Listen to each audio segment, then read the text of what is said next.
Ustadz dan bisa memberikan jawaban kepada kami agar Bismillah, insyaallah. yang tadinya Bunda Gulana bisa menjadi lebih baik lagi, lebih Amin ya rabbal. mungkin bisa membawakan hidayah dan keterangan bagi kita semua. Dan yang ketiga mungkin ada doa bersama mungkin yang dipimpin oleh Ustadz agar kajian ini bisa menjadi ladang pahala bagi kita semua. Amin ya rabbal. Oke, saya izin Ustadz untuk memulai mukadimah untuk kajian. Terima kasih. Udah nyala belum? Pencet ya? Isilah. Kedengeran jelas suaranya? Baik, izin diawali dengan doa dulu. A'udzubillahi minasyaitonirrajim. Bismillahirrahmanirrahim. Rabbi shrah li sadri wa yassir li amri wahlul 'uqdatam min lisani yafqahu qawli. Rabbana zidna ilman warzuqna fahman bi rahmatika ya arhamar rahimin. Subhanaka la ilma lana illa ma 'allamtana innaka antal alimul hakim. Allahumma inna nas'aluka ilman nafi'an wa rizqan thayyiban wa 'amalan mutaqabbalan. Amin ya rabbal alamin. Bismillahirrahmanirrahim. Assalamualaikum warahmatullahi wabarakatuh. Alhamdulillahirabbil alamin. Alhamdulillahilladzi arsala rasulahu bil huda wa dinil haqq liyuzhirahu 'alad dini kulli. Segala pujiannya kepada Allah atas nikmat dan karunia-Nya. Alhamdulillah bisa ngaji bareng keluarga besar Bang Wendy dan tim ya, Masya Allah. Terima kasih diizinin nyampe ke sini. Mudah-mudahan kita nggak cuma dikumpulin di sini, tapi juga kelak dikumpulkan di surganya Allah. Mau ke surga semuanya? Siap sekarang?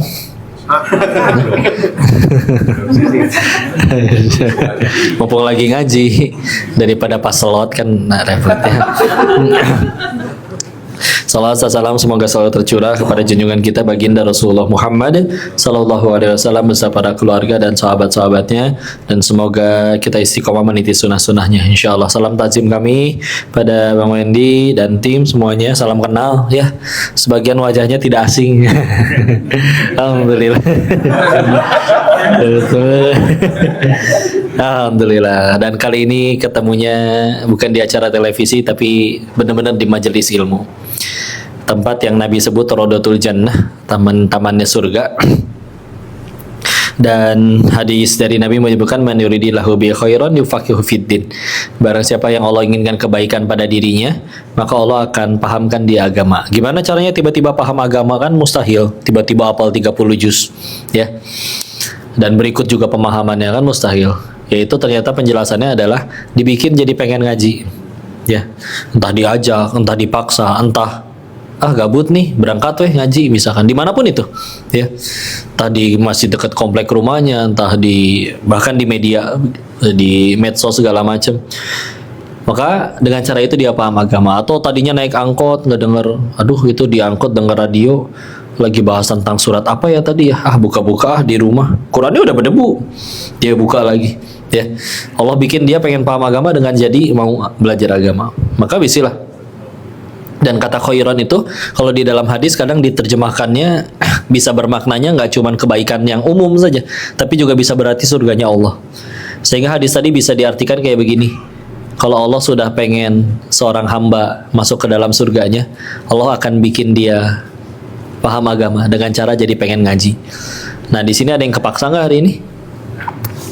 Ada yang kepaksa nggak duduk di sini? Enggak ya, insya Allah. Ya sudah, berarti ini bisa jadi wajah-wajah yang Allah pengen ada di surganya kelak. Bismillah ya, insya Allah. Karena sekali lagi, seperti yang tadi mungkin udah dengar di podcast juga, gampang bagi Allah untuk bikin kita nggak jadi ke sini. Atau udah nyampe sini dibikin apapun lah, rumahnya roboh atau bukan doa ya, tapi misalkan terus atau pokoknya nggak jadi ke sini, mudah sekali. Tapi alhamdulillah nggak ada kendala bisa ngaji, maka bismillah. Kok tapi dulu sayanya begini dan begitu, ya sudah. Kalau Allah udah pengen ngehukum kita, gampang, matiin aja waktu lagi maksiat. Kenapa yang lagi ngomong aja sudah maksiat berapa kali, bukannya Allah matikan malah diizinin ketemu kalian, ketemu orang-orang baik. Maka Allahnya aja yang ngasih kesempatan terlampau baik ya. Dan bermodalkan hadis tersebut kita husnuzon kepada Allah. Bismillah ya Allah, istiqomahkan kami dalam ketaatan dalam kebaikan, apapun perannya. Kan dalam ketaatan itu nggak cuman yang di mimbar berbicara tentang agama. Ada yang dulu sahabat Nabi juga ngedukung nabinya dengan cara ya dia ngedukung dengan hartanya, ngedukung dengan ilmunya, ngedukung dengan kekuasaannya, memberikan perlindungan bagi kaum-kaum yang tertindas, apapun itu. Ya. Dan semuanya tadi sekali lagi cuman jadi ujian, cuman jadi ladang kita ngumpulin amal soleh. Kadang ada pertanyaan seperti ini, kalau misalkan semuanya udah Allah tentuin, ngapain kita tetap capek-capek ikhtiar? Rezeki katanya udah ditentuin, ngapain? Atau saya tadi pagi berangkat kerja, dokter datang ke UGD, terus kata pasiennya, dok kata Allah sembuh juga, saya pasti sembuh kalau dokter nggak datang ke rumah sakit juga. Ngapain dokter tengah malam datang ke UGD? Enakan bobo. Ya. Maka buat apa kita capek-capek ikhtiar? Ya sesederhana untuk jadi amal soleh. Kita lagi ngumpulin itu. Daripada misalkan ditukar seluruh kepengen jadi nyata. Minta mobil dapat mobil, minta jodoh dapat jodoh, minta harta dapat harta. Tapi nggak ada satupun tindakan perbuatan yang jadi amal soleh, jadi pahala. Rugi. Emang laku harta dan duitnya nanti di hadapan Allah. Atau bisa jadi ada orang yang lebih sering nggak dikabul doanya. Lebih sering dihina, direndahkan, difitnah, tapi dia setiap ngomong, berucap, bertindak, berbuat, ketemu orang, semuanya jadi amal soleh, jadi pahala. Maka meninggal, bisa jadi dia yang paling banyak bekalnya. Ya udah, kita mah lagi ngumpulin aja, kayak gitu. Mati ya kal. Cuman kabar baiknya seperti yang tadi juga sudah disampaikan di podcast, mudah-mudahan ditutupnya dengan kebaikan. Udah, ya. Dan semuanya biasanya pengen di awalnya pengen bahagia, siklus paling umum ya. Kayak pengen bahagia gimana ya caranya? Kayaknya banyak duit nih. Nanti kalau orang udah banyak duit biasanya kepengen selanjutnya, saya banyak duit gak ada yang kenal. Pengen terkenal Mulai dia masuk dunia entertain, mungkin mau ngapain aja yang bikin dia bikin sensasi atau apa. Berhasil misalkan viral, terkenal, orang kemana-mana minta foto. Walaupun tidak dikiranya enak, tapi ternyata tanya sama orang yang udah terkenal, ya. Maka terus kelanjutannya kalau udah terkenal juga belum bahagia juga, lanjut biasanya. Kayaknya saya pengen berkuasa nih, masuk polatak politik, ya. Kita tahu grupannya Bang Weni yang sebelumnya juga ada yang masuk polatak politik, ya. Nggak tahu nih ikut atau enggak nih yang ini. Ya, seperti itu. Nanti sama, mentok juga. Berkuasa, semua berada di tangannya.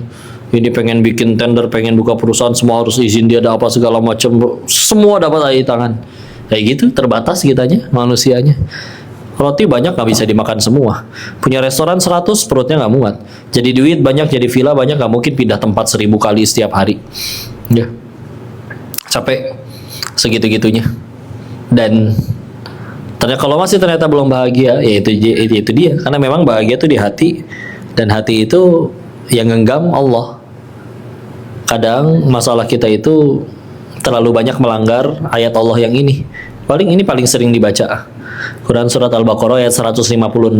Alladzina idza asabathum musibah qalu inna lillahi wa inna ilaihi rajiun. Ini ayat yang biasa disebut kalau ada yang meninggal ya. Padahal Nabi mengajarkan kalau kita kena musibah apapun, bahkan Nabi contohkan lilin di rumahnya mati, beliau membaca itu. Karena artinya apa? Sesungguhnya kami ini milik Allah dan akan kembali kepadanya. Kami ini, kita ini milik Allah dan akan kembali kepadanya. Jadi kadang penderitaan dimulai dari ngelanggar ayat ini, ngerasa punya. Contoh sederhana, kalau ada yang datang ke kantornya tiap hari, misalkan naik motor, pulang dari kantor, misalkan motornya hilang, sedih? Tapi kalau sedih itu karena kehilangan, coba pertanyaannya diganti. Ternyata yang hilang bukan cuma motor kita. Di tempat lain, misalkan ada motor juga yang hilang.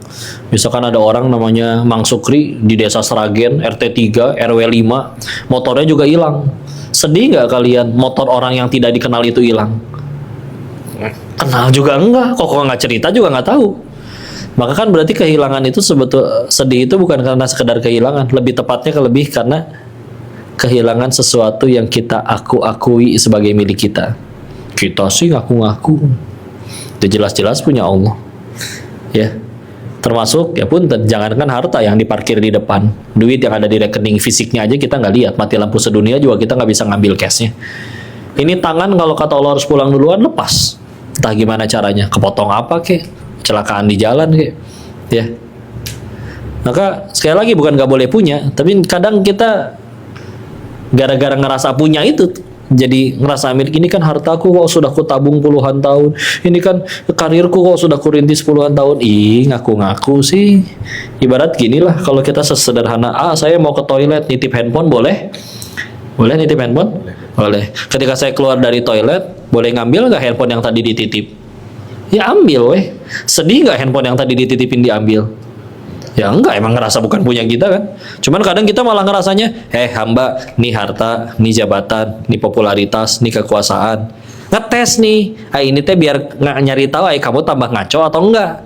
Ternyata jadi sombong, jadi belagu, ngerendahin orang, belagu, injek-injek orang. Salah berarti dipakainya, diambil sama yang punya. Kitanya malah ngambek, mana hartaku, mana? Udah dibilang titipan, dia aku, maka selamat menderita. Kalau emang benar-benar punya kita, nggak ada yang bisa ngambil tanpa seizin kita dong. Tapi kalau ada yang punya mau ngambil gimana? Mudah sekali diambil. Ya. Kabar baiknya, kita juga bisa berubah menjadi orang yang mudah-mudahan layak Allah titipi itu semua. Ya. Kan kalau mau jujur, kita hari ini tergantung kita dulu ngapain. Ya, kayaknya nggak mungkin CR jadi juara sepak bola kalau nggak mau berlatih, rebahan tiap hari, tahu-tahu ngangkat piala, nggak mungkin. Ya. Dan salah kayak gini, ini nggak semuanya bisa milih nih. Kalau ada yang lahir langsung keluarga orang kaya, tapi bahkan ada yang terlahir jangankan keluarga kaya, kaki aja nggak punya. Ya. Tapi bismillah, kita bisa milih pengen mati dalam keadaan seperti apa. Kalau suka dengan cerita ini nih, ada seorang pemuda 15 tahun putus sekolah, bukan karena males, tapi karena orang tuanya wafat jadi yatim piatu, maka nggak ada yang bisa biayain, mau nggak mau kerja. Apa kerjaan pertamanya? Nyuci piring di warung nasi Padang. Digaji berapa kok? Nggak pakai duit gajinya. Gajinya pakai nasi bungkus. Kamu kerja di sini, kamu makan di sini, nggak dikasih duit. Nah, tapi dia punya sesuatu yang mahal, yaitu begitu akhirnya beres makan, dia pengen ambil tisu. Dia izin sama bosnya, bos boleh minta nggak tisu selembar? Kata bosnya, orang cuman tisu deh, ambil aja, ngapain izin segala? Ya bos kan beli buat pelanggan, adanya di meja pelanggan, saya kan bukan pelanggan. Kalau saya ngambil tanpa seizin bos, berarti saya baru aja nyuri dong. Diem itu si bos, cuman mikir, ya Allah, ada bocah kayak begini. Apakah ini orang udah jadi orang hebat? Belum, orang SMP aja nggak lulus kok. Cuman kan beda kan, ada yang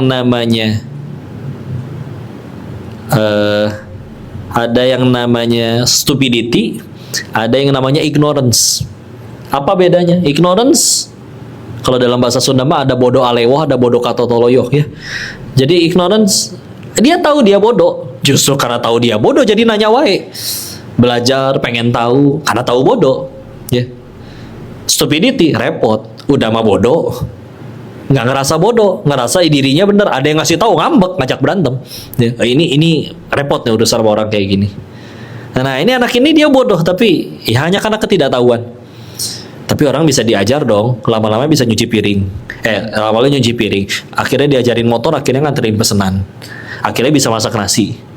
Akhirnya tiap hari ngeliatin, oh masak rendang deh gitu. Gagal berkali-kali, tapi masa ia bertahun-tahun nggak bisa-bisa. Sampai akhirnya dia bisa masak rendang seenak si chefnya, si kokinya. Namanya bisnis, dagangannya laris, pelanggan suka, karyawan jujur, nggak ada yang nyolong, bosnya nggak main slot, maka pasti maju itu usaha, ya. Maka pelan-pelan akhirnya dia buka cabang. Daripada nyari orang yang nggak tahu jujur atau enggak. Ini ada pemuda nih ikut hampir 10 tahun nih, selembar tisu aja nggak berani nyolong. Masa ya nggak dikasih kesempatan sebulan dulu mah. Di hari ini pemuda itu udah punya 8 restoran nasi Padang, ya. Dia nggak bisa milih, dia kalau bisa pengen lahir di keluarga konglomerat kok. Tapi ya udah, dia bisa milih mau wafat dalam keadaan seperti apa. Dia milih hidup lempeng, lurus. Ya itu dia. Ini nasihat buat anak SMA. Sebetulnya dulu pernah dapat dari guru, bilang kayak begini. Keraslah sama diri kalian. nanti dunia yang datang dengan lembut, bahkan nunduk sujud di hadapan kalian. Tapi kalau kalian lembek, nanti dunia yang datang dengan keras menghantam hidup kita, dengan pahitnya pengangguran, dengan pahitnya diremehin waktu reunian. Jadi kadang kalau kita jungkir balik keras, buat kita juga kok. Satu dunia soleh semua, Allah dapat untung apa sih? Dapat komisi gitu? Enggak, Allah maha kaya. Satu dunia maksiat semuanya, apa Allah rugi? Satu dunia kafir semuanya, apa Allah bakal resign jadi Tuhan? Enggak. Yang rugi siapa? Yang perbuat kemaksiatannya. Enggak ada orang nggak, orang nyolong digebukin ya wajar. Coba nggak nyolong, ya. Nggak ada orang aduh bangkrut Pak Idit segala macam, kenapa? Ya selot, ya gimana lagi? Ya coba nggak main, ya. Kayaknya jarang-jarang orang lempang hidup lurus tahu-tahu ditipu sehabis-habisnya. Ada mungkin, tapi ya begitu dia. Kalau emang dia mentalnya mental orang kaya, Abdurrahman bin Auf pindah ke Madinah juga. Kisahnya kan luar biasa. Ketika pengen pindah ke Madinah, ditanya sama orang kafir Quraisy, pemimpin-pemimpin di sana, kamu boleh ikut pindah sama Nabi, tapi semua hartamu tinggalin di sini. Berangkat pakai baju doang. Istrinya ditanya terpisah. Kamu boleh ikut sama suamimu hijrah ke Yastrib ke Madinah, tapi semua hartamu tinggal, cuman baju kamu yang dibawa udah berangkat. Tapi kalau kamu tinggal di Mekah, semua harta suami yang kamu tinggalin jadi buat kamu. Ayo pilih yang mana? Abdurrahman nih, triliunan di zaman itu harganya. Ya. Kalau kita ditanyain pertanyaan itu mungkin nanya dulu, entar dulu kok suaminya kayak gimana nih? Ya. Nah, ini kayak gitu. Akhirnya berarti Abdurrahman bin Auf pindah ke Madinah dalam kondisi nggak punya harta, hanya perlu waktu 3 bulan untuk menjadi orang terkaya kedua di Madinah. Kenapa? Mentalnya kaya. Punten ya, kumpulin semua duit seplanet bumi, taruh di satu ember gede, bagiin sama rata ke kita semua. Misalkan ternyata kebagian seorang 50 juta. Tunggu waktu 10 tahun, akan ada orang yang tetap belangsak, hidupnya minus lagi, akan ada orang yang tetap punya miliaran lagi. Gimana kitanya kan? Oke, ada Allah. Cuman kita mantesin diri nggak buat ditolong Allah. Karena kayak gini, kita doa nih ya. Sebelum angkat tangan, Allah udah tahu belum kita pengen doa apa? Tahu. Makanya mentang-mentang ada yang mentang-mentang Allahnya maha tahu, jadi doa teh, ya Allah, apal meren, kurang ajar gitu ya. Tahu kak? Iya, Allah maha tahu, cuman nggak, jangan kurang ajar kayak gitu. Besoknya doa lagi, mentang-mentang doanya masih sama, ya Allah, kayak kemarin, kayak warteg kurang ajar ya. Pertanyaannya, Allah udah tahu kita pengen doa apa, ngapain kita tetap capek-capek doa? Satu, karena akan ada harinya nanti kayak begini ya. Ya Allah, masalah berat, teman gak ada, uang gak ada, kok beres? Iya ya, ternyata saya cuman hamba, engkau tolong mah aku beres-beres aja. Atau nanti juga akan ada harinya, ya Allah, masalah kecil, uang banyak, teman ada, kok gak beres-beres ya ini masalah. Ternyata benar ya, saya cuman hamba, engkau gak tolong mah aku gak bisa apa-apa. Jadi esensi dari doa itu bukan Allah gak tahu doa kita, makanya perlu kita kasih tahu, enggak. Tapi bikin kita gini nih, nunduk. Serius. Karena kita makin berlagu di hadapan orang, orang makin benci sama kita. Makin gini di hadapan Allah, nunduk, makin Allah angkat-angkat. Ya. Esensi keduanya apa? Ketika Allah udah tahu kita pengen doa apa, ngapain kita tetap doa sampai detil banget lagi. Ya Allah, pengen mobil warnanya ini, plat nomornya begini, misalkan, ya. Sampai detil banget. Ngapain kita tetap minta kayak begitu? Meskipun Allah udah tahu. Yaitu alasan yang keduanya adalah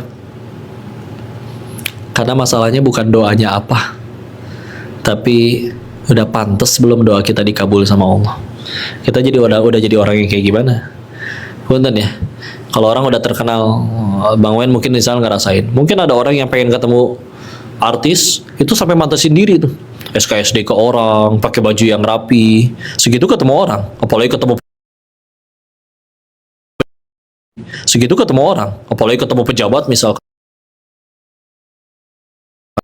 Pejabat misalkan.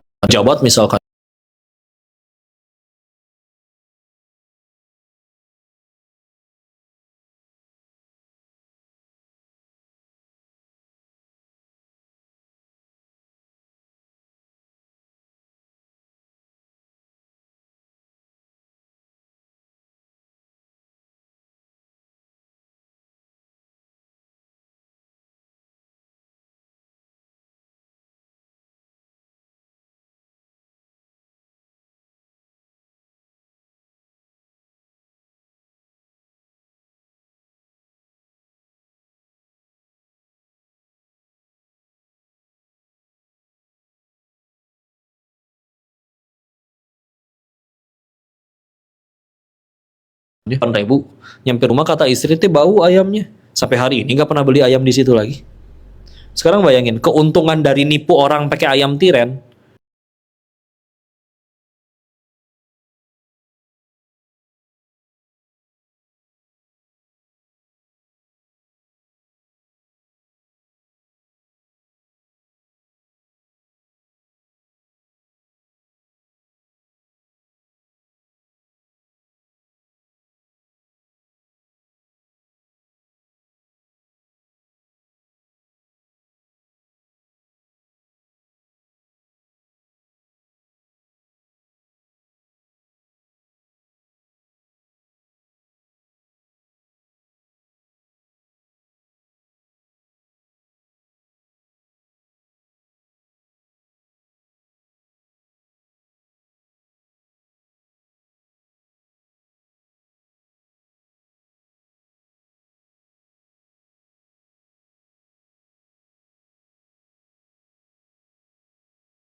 Mungkin dari saya dulu Ustaz. Ya, mangga silakan. Dan saya sudah persiapkan dan tapi ada 2 poin yang mau saya ke atas. Yang pertama Ustaz, terkait dengan menerima dengan hati yang ikhlas untuk takdir kita sendiri. Ya. Kita tahu bahwa rezeki itu sudah ada, Allah sudah atur. Allah sudah atur rezekinya buat saya, istri, anak, orang tua, itu semua sudah diatur di Lauh Mahfuz. ya. Ketika kita meminta doa dengan Allah, di mana rezeki yang waktu itu mungkin datangnya tidak sesuai dengan harapan, walaupun memang harapan dan ekspektasi membuat kita kecewa. Dan, cara menerima dengan hati yang ikhlas itu gimana Ustaz? Ya. Itu yang pertama. Sebenarnya berkaitan juga dengan ketika kita meminta doa dan kita kan sebagai umat muslim harus bernuzul sama Allah, bernuzul sama Allah Subhanahu wa taala bahwa apakah doa ini belum terkabulkan karena mungkin ketika ini dikabulkan secara cepat itu bisa membawa dosa atau pahala bagi kita. Allah sudah Maha tahu. Ya. Bagaimana cara kita menerima dengan hati yang itu? Cara bernuzul sama Allah. Husnuzon. Ya. Terus yang kedua, Oh, ada yang kedua. Ya. Mangga. 2 aja cukup. Iya. Ini menurut Anda. Terkait mimpi Ustaz. Mimpi, oke. Mimpi apa? Bukan mimpi basah. Mimpi kering berarti. Nah. Jadi saya ingat pernah dengar ceramah yang mungkin kita udah tahu semua bahwa ketika zamannya Nabi Ibrahim. dia bermimpi bahwa anaknya sebagai hewan kurban bagi dia. Pada saat dia dikurbankan lah. Iya. Dan dia meyakini bahwa mimpi itu nyata datang dari Allah SWT. Dia melakukan hal itu, tapi alhamdulillahnya Allah menggantikan anaknya sebagai menggantikan anaknya dengan seekor kambing. Kita melihat dari kisah itu, mimpi itu sebagai pertanda. Entah itu tandanya memang Udah jelas suaranya. benar atau yang salah. Nah, menafsirkan mimpi yang benar itu seperti apa? Karena jujur dari saya pribadi, pernah saya tanyakan juga ke beberapa ustaz. Saya merasa waktu itu mimpinya itu berkelanjutan terus. Mimpinya itu series. Bukan series, maksudnya Sequel.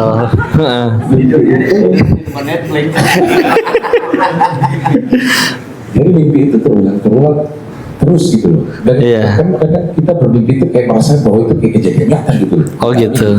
Betul kan ya? Nah, saya bermimpi bahwa benar-benar siksa api neraka saya rasain gitu Ustaz. Waduh, ya Allah. Nah, saya dari situ saya selalu bertanya ke beberapa ustaz menyampaikan bahwa mungkin ini hidayah dari Allah untuk saya kembali ke jalannya Allah. Iya. Dan saya meyakini bahwa pada saat itu bilang, oh ya sudah, berarti saya harus kembali ke jalan Allah. Tapi yang namanya manusia kembali lagi. Iya. Maksudnya kita bagaimana caranya menafsirkan mimpi itu bahwa Mimpi itu benar real dan itu pertanda mungkin membuat hidayah bagi kita. Ya. Mungkin itu Ustaz. Terima kasih. Baik, bismillah. Satu, gimana ketika tadi ngadepin sesuatu yang nggak sesuai keinginan ya, buat ikhlasnya gimana? Cara paling gampangnya ganti sudut pandangnya. Ya. Karena kalau misalkan kita masih ya tadi ya, definisi bahagia atau definisi nikmat menurut kita adalah keinginan kita yang terkabul, semua yang saya pengen jadi nyata, semua orang baik ke kita, pengen duit dapat duit, ya kita nggak akan bisa bahagia dengan cara itu. Maka terus bahagia itu berarti apa? Ya tadi, apapun yang bikin kita tambah dekat sama Allah. Jadi ya, kita melihat ada hal yang gak kejadian ini, kalau ini tujuan kita yang udah benar-benar ke Allah, ya nanti kan lebih enak buat sikap ini. Ya, apa keuntungan yang bisa didapat dari seseorang yang dibuang ke sumur oleh saudara kandungnya sendiri seperti Nabi Yusuf? Cuma ya itu dia udah ngaluh gitu. Sampai akhirnya malah jadi budak pun akhirnya digoda sama tuannya, istri tuannya, nolak godaan tersebut malah sampai di penjara. Ya. Tapi ternyata punya takdir akhirnya menjadi pembesar di Mesir. Ya. Dan itu sesuatu yang kita baru tahunya tuh nanti gitu. Jadi akan susah hidup untuk bahagia kalau misalnya kita standar bahagia itu yang aku suka terus. Padahal itu dia tadi kata siapa yang aku suka itu baik. Jadi kadang cara paling sederhana ganti sudut pandang udah selesai urusan. Ya. Perhatikan kenapa biasanya yang lebih bijaksana hidupnya, lebih tenang hidupnya kadang pun dan justru yang udah lebih sepuh. Kenapa? Kenyang sama kehidupan. Kecewa dengan hartanya pernah, kecewa dengan pasangan pernah, kecewa dengan partnernya, dengan rekannya, dengan sahabatnya, semua pernah. Dia sudah nyampe di titik siapa lagi dong yang akan kecewa, nggak akan ngecewain. Udah mentok tuh, tinggal ambil wudhu sama sujud doang yang belum. Ketika akhir ambil wudhu dan sujud, tiap hari itu dilakuin, dia bertakwa, dia jaga taat ke Allah, akan tetap nyesel. Nyeselnya tapi kenapa nggak dari dulu saya begini? Dan kayak belum pernah, yang muda kenapa maksiat? Oh, kapan lagi? Nanti saya udah tua, yang cantik gak mau sama saya. Pertanyaannya siapa yang janjiin kamu ada hari tua? Bisa jadi nanti malam. Jadi karena belum tahu dan gak pernah aja. Alasan orang kaya juga kan biasanya satu, karena belum pernah kaya. Alasan orang pengen terkenal apa? Biasanya pengen terkenal ya karena dia belum pernah terkenal. Jadi karena belum pernah aja. Seperti itu. Jadi ganti sudut pandang. Bismillah. Akan ada hari kita mensyukuri pun tadi ya, di kisah Al-Kahfi yang tadi diceritain kan sebetulnya Nabi Musa protes ke Nabi Khidir itu nggak cuma ketika ngebangun rumah dua anak yatim lagi tadi, tapi ada kisah tentang anak kecil yang dibunuh sama Nabi Khidir ya, di ayat 60 sampai 82 nya nanti kalau mau baca surat ke-18 Al-Kahfi ayat 60 sampai 82. Nabi Musa protes dong, kenapa dibunuh anak kecil? Di akhir perjalanan mereka baru dijawab, ini kehendak Tuhanmu, karena Allah mengetahui ini anak, maaf ya, akan murtad dan akan mengajak sekeluarganya mengkhianati Allah, murtad. Sekarang kita lihat skenario pertama. Si anak masih kecil gak punya dosa, meninggal. Anak kecil meninggal gak punya dosa ke surga? Surga. Orang tuanya, meskipun dia pahit hatinya, ya Allah, dan misalkan si ibu hidup 40 tahun lebih lama daripada anaknya, dan gak ada satu malam pun selama 40 tahun itu dia gak nangisin anaknya. Ya Allah, anak saya lagi main di luar rumah dibunuh orang, ya Allah, apa dosa anak saya ya Allah? Tapi dia meninggal dalam keadaan taat, beriman, bertakwa kepada Allah. Maka meninggal ke surganya Allah juga dalam keadaan taat. Surganya Allah pasti ketemu lagi gak sama anaknya? Pasti. Dan apa artinya sekedar nungguin puluhan tahun di dunia kalau ujungnya surga Allah yang abadi? Oh tuh kan skenario yang lain nih. Anggaplah si anak tumbuh besar dan dia benar-benar jadi orang hebat, tampan, cantik, rupawan, viral, punya jabatan, dan gak pernah cekcok sama orang tuanya minta apa langsung dibeliin. Tapi sekeluarga maksiat, gak beriman kepada Allah. Buat apa senang-senang di dunia sebentar, paling berapa puluh tahun, kalau ganjarannya nerakanya Allah yang abadi. Lihat, perhatikan, saking Allah pengen ini sekeluarga ke surga, Allah lebih ridho nyuruh salah seorang nabinya untuk bunuh anak kecil tanpa dosa. Yang penting ini keluarganya ke surga. Jadi kalau sekarang kita punya kehidupan yang lagi pahit, hancur luar biasa, Ya Allah, kalau memang ini jalan bagiku untuk bisa pulang ke surgamu, ya Allah, bangga ya Allah. Silakan. Silakan. Karena kalau mau jujur kita mau pulang ke surganya Allah pakai apa coba? Ngandelin sholat kita yang mana? Yang sering lupa rakaat itu, yang zuhurnya 2:30, yang asarnya 5:30 gara-gara nanggung 2 episode lagi. Tapi saya istiqomah kok. Istiqomah apa? Istiqomah kuliah dulu. Enggak, kok kemarin ganti juga inato hilang. Sekalinya sholat lama, saya lama loh kalau sujud kok. Karena lagi mikir, habis ini tasyahud apa berdiri? Ya Allah, ya Allah. Kan malu mau pulang ke surga amalan kayak gitu. Terus gimana akhirnya? Ditolong. Ditolongnya gimana? Pasti dikasih fasilitas mengukur dosa. Ada yang utang tapi galakan yang utang. Kita ada tolong dia tapi dia malah khianatin kita. Ya kan tenang lah, kalau kita udah jadi orang hebat, orang mau khianatin kayak gimana pun tadi di pepatah Cina pernah ada yang bilang kayak gini, tolong jangan pernah gigit tangan yang ngasih kamu makan, karena yang tangannya kamu gigit akan hidup baik-baik saja, sedangkan kamu akan hidup susah dalam waktu yang amat sangat lama. Saya ketemu banyak orang baik yang bahkan dia non muslim tapi baik kok, orangnya luar biasa. Kalau ditanya udah dijahatin orang atau ditipu orangnya berapa kali gak kehitung katanya, tapi nggak pernah nemu satupun orang yang dulu jahatin dia sekarang di level yang sama-sama punya perusahaan jadi direktur. Enggak ada yang kayak begitu ya. Jadi kalau ada kepahitan yang datang hidup udah bismillah ya Allah. Karena tadi kalau pengen ngandelin amal soleh kita kayaknya malu ya. Jadi ganti sudut pandang, ya Allah kalau ini gugurin dosa, karena gini bisa jadi ada dosa kita yang nggak bisa digugurin sama amal soleh kita, karena amal soleh kita tadi segitu-gitu nih. Makanya mau gimana, mau nggak mau Allah kasih fasilitas pengukur dosa. Atau ya bisa jadi Allah pengen angkat tinggi derajat kita, tapi ibadah kita segitu-gitunya. Kita bukan Imam Ahmad bin Hanbal yang sholatnya sehari semalam 300 rakaat. Kalau sedang sakit beliau sholatnya hanya 150 rakaat. Kita nggak bisa kayak begitu, harus kerja, harus cari nafas segala macam. Tapi akhirnya dikasih fasilitas. Itu jawaban yang pertama. Yang kedua, mimpi. Dalam Islam, mimpi itu ada 3. Satu, sebagaimana Nabi terdahulu tanda kenabian, wahyu. Masalahnya itu berlakunya cuma buat Nabi. Kita bukan Nabi. Memang ada orang-orang yang betul-betul soleh yang memang bisa dapat petunjuk lewat mimpi. Cuma biasanya orang yang soleh betulan gak akan ngerasa dirinya soleh. Jadi biasanya dia gak ngerasa, nggak tahu lah. Kalau Nabi Ibrahim, biasanya masalahnya beliau Nabi, ya, beliau Nabi. Mimpi yang kedua, bunga tidur. Habis nonton film Jackie Chan, mimpinya berantem, ya, itu baru bunga tidur, ya. Terus mimpi yang ketiga, mimpi yang dari syaitan. Mimpi dari syaitan biasanya, mohon maaf ya, dikejar-kejar hantu, apa dikejar sosok mengerikan, mau lari kakinya nggak bisa, ya gitu-gitu ya, yang nggak enak, ya. Terus udah penjelasannya cuma yang ketiga itu, berarti mana nih yang mesti kita lakuin? Mau apapun mimpinya, yang penting gimana kamu pas bangun, tambah dekat sama Allah. Mau mimpinya dikejar-kejar ular raksasa besar, kita dililit, dicabik-cabik segala macam, tapi setelah bangun kita tambah dekat sama Allah, ada kebaikan. Mau mimpinya ketemu Rasul betulan pun, tapi setelah bangun jadi nggak mau sholat, itu tetap keburukan.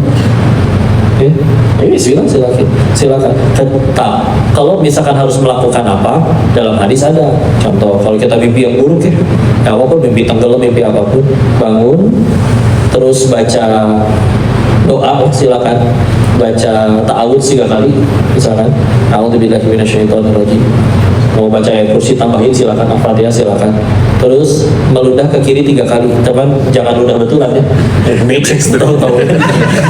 Sebelah mujigong yang ada. Boleh dengan isyarat gitu aja, gitu. Ya. Dan kalau mimpinya buruk, memang diajarin oleh Nabi, jangan diceritain ke orang. Apa manfaat? Karena yaitu dari syaitan, dan dia, Nabi menambahkan kayak gini di hadisnya, dan dia tidak akan bisa memberi mudarat apa-apa. Ya. Kalau pengen tetap cerita, masih diizinkan di sebagian riwayat yang lain atau di penjelasan hadis yang lain, yaitu boleh, tapi ke orang yang kita anggap punya ilmunya. Misalnya ketemu kiai, ketemu apa gitu segala macam, ya kita anggap dia ada ilmunya dan kita yakin jawabannya Mudah-mudahan menguatkan iman kita jadi kebaikan. Ya, biasanya mimpi, mohon maaf ya, misalnya seorang ibu mimpi anaknya mohon maaf meninggal, kecelakaan atau apa, ya itu fix dari syaitan. Bangun, capit tahu sekali ada gitu tadi ya, ikutin syariat, ya. Terus ya sudah, simpen aja sendiri. Kecuali kalau sama satu lagi yang dibolehkan, misalkan istri pengen cerita ke suaminya, sekedar obrolan sebelum tidur, itu silakan. Tapi nggak perlu diumumin di orang, aduh semalam aku mimpi, apalagi sampai update status gitu ya. Orang juga aslinya nggak terlalu peduli sih, mereka lebih sibuk dengan urusan mereka sendiri. Bahkan ada yang berkata syukurin bisa jadi, ya. Karena emang kata Nabi kayak gitu, ya, dan tidak perlu kamu sampaikan, karena sekali lagi, makanya Nabi menambahkan, setan tidak bisa mencapai hidupmu. Setan itu, misalkan kita di rumah nyalain murotal 24 jam ya, itu setan nggak betah loh. Tapi nggak betahnya dia mencet tombol matiin sendiri aja nggak akan bisa. Ini kan horor juga kalau mati sendiri ya. Ini nggak akan bisa dia.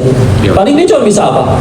Ngasih was-was. Oh bosan nih, ganti, jangan Quran dulu. Ini dong. Kalau gua nggak mau ganti gimana? Mau lu banding itu TV-nya? Mau lu matiin ini tok kan saklar di depan? Nggak bisa.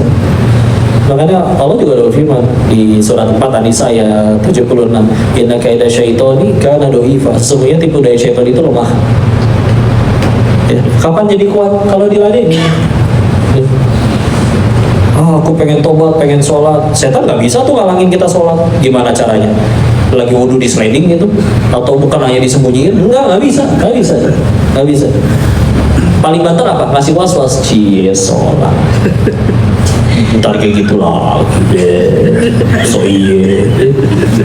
Kalau kita misalkan, emang kan, gue pengen tetap wudhu mau sholat, lu mau apa? Nggak bisa dia ngumpetin mukenanya.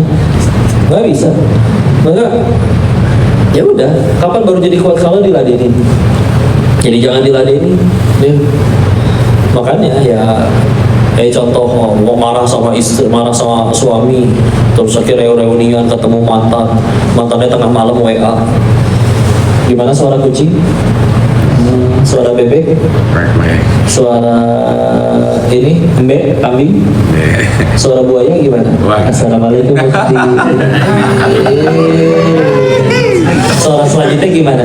Udah tahajud belum? Repot. Yang repot kalau diladenin sama si akhwatnya. Iya nih, aku juga lagi ruku.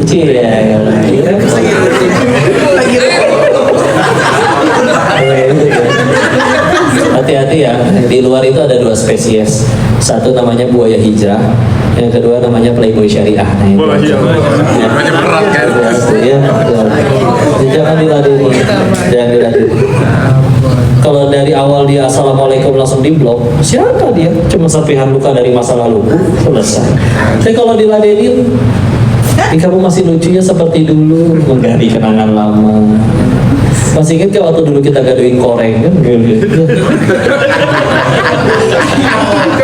Gimana kalau kita perhatikan ya, jawaban semua orang yang selingkuh tuh sama. Perasaan ini sudah terlalu dalam kok. Kan antum yang masukin dalam-dalam. Coba kalau dari awal dia assalamualaikum langsung diblok, selesai urusan. Tipu daya syaitan itu lemah, kamu jadi kuat kalau kita ladenin. Makanya perintahnya wala taqrabu zina, jangan dekati zina. Kenapa? Allah tahu ada titik di mana kamu terlalu dekat, kamu nggak sanggup nolak. Mumpung masih sanggup nolak, dia belum jadi siapa-siapa, tutup pintunya. Ya, jangan kasih. Ya. Tapi itu dia, tipu daya syaitan lemah. Dia cuma bisa kasih was-was, kasih mimpi, kasih apa? Nggak bisa dia. Nyekek kita waktu lagi ruku nggak bisa dia. Ya. Jadi mimpi pun hasilnya, yang penting pas kita bangun, jadi tambah dekat sama Allah. Mimpi, apapun mimpinya itu. Ya.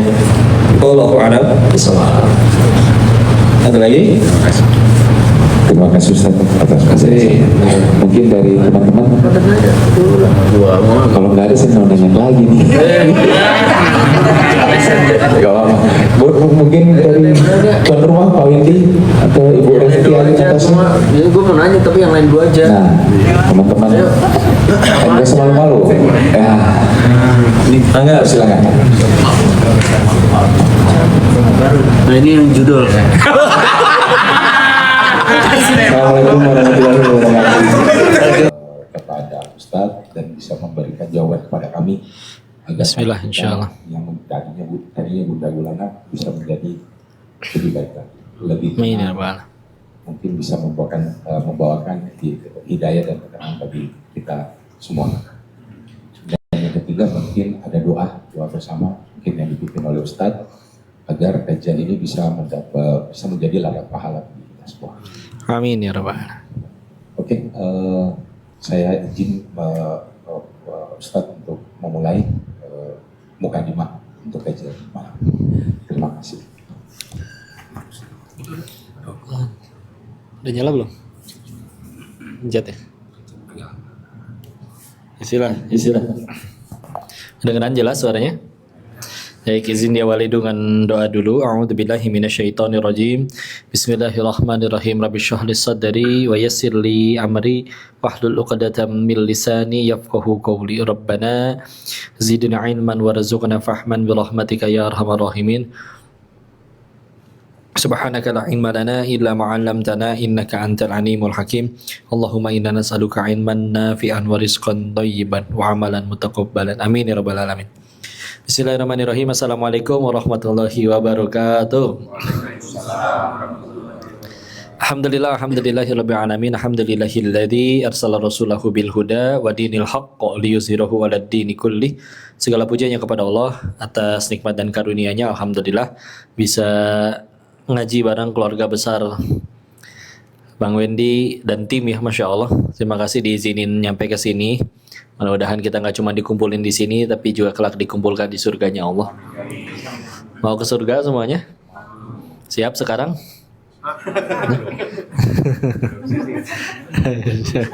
Mumpung lagi ngaji, daripada pas selot kan repot ya.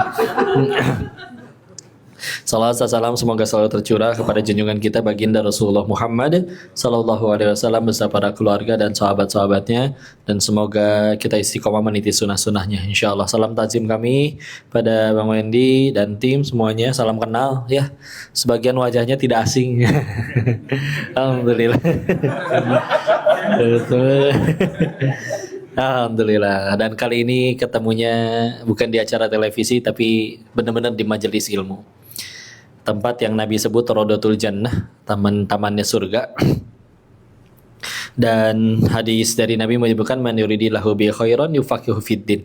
Barang siapa yang Allah inginkan kebaikan pada dirinya, maka Allah akan pahamkan dia agama. Gimana caranya tiba-tiba paham agama? Kan mustahil. Tiba-tiba hafal 30 juz, ya.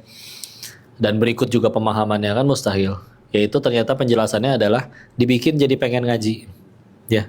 Entah diajak, entah dipaksa, entah gabut nih berangkat weh ngaji misalkan dimanapun itu ya, entah di masjid dekat komplek rumahnya, entah di bahkan di media, di medsos segala macam.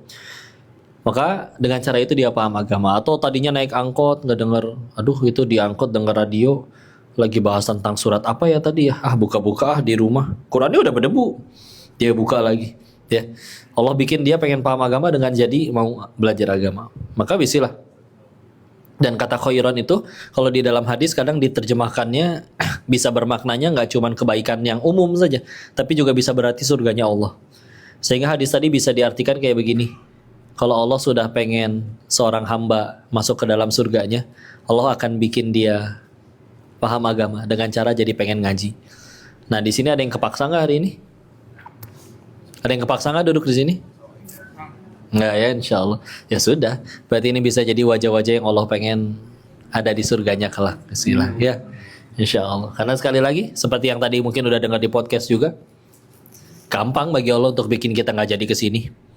Atau udah nyampe sini dibikin apapun lah, rumahnya roboh atau bukan doa ya, tapi misalkan terus atau pokoknya nggak jadi ke sini, mudah sekali. Tapi alhamdulillah nggak ada kendala bisa ngaji, maka bismillah. Kok tapi dulu sayanya begini dan begitu, ya sudah. Kalau Allah udah pengen ngehukum kita, gampang matiin aja waktu lagi maksiat. Kenapa yang lagi ngomong aja sudah maksiat berapa kali, bukannya Allah matikan malah diizinin ketemu orang-orang baik.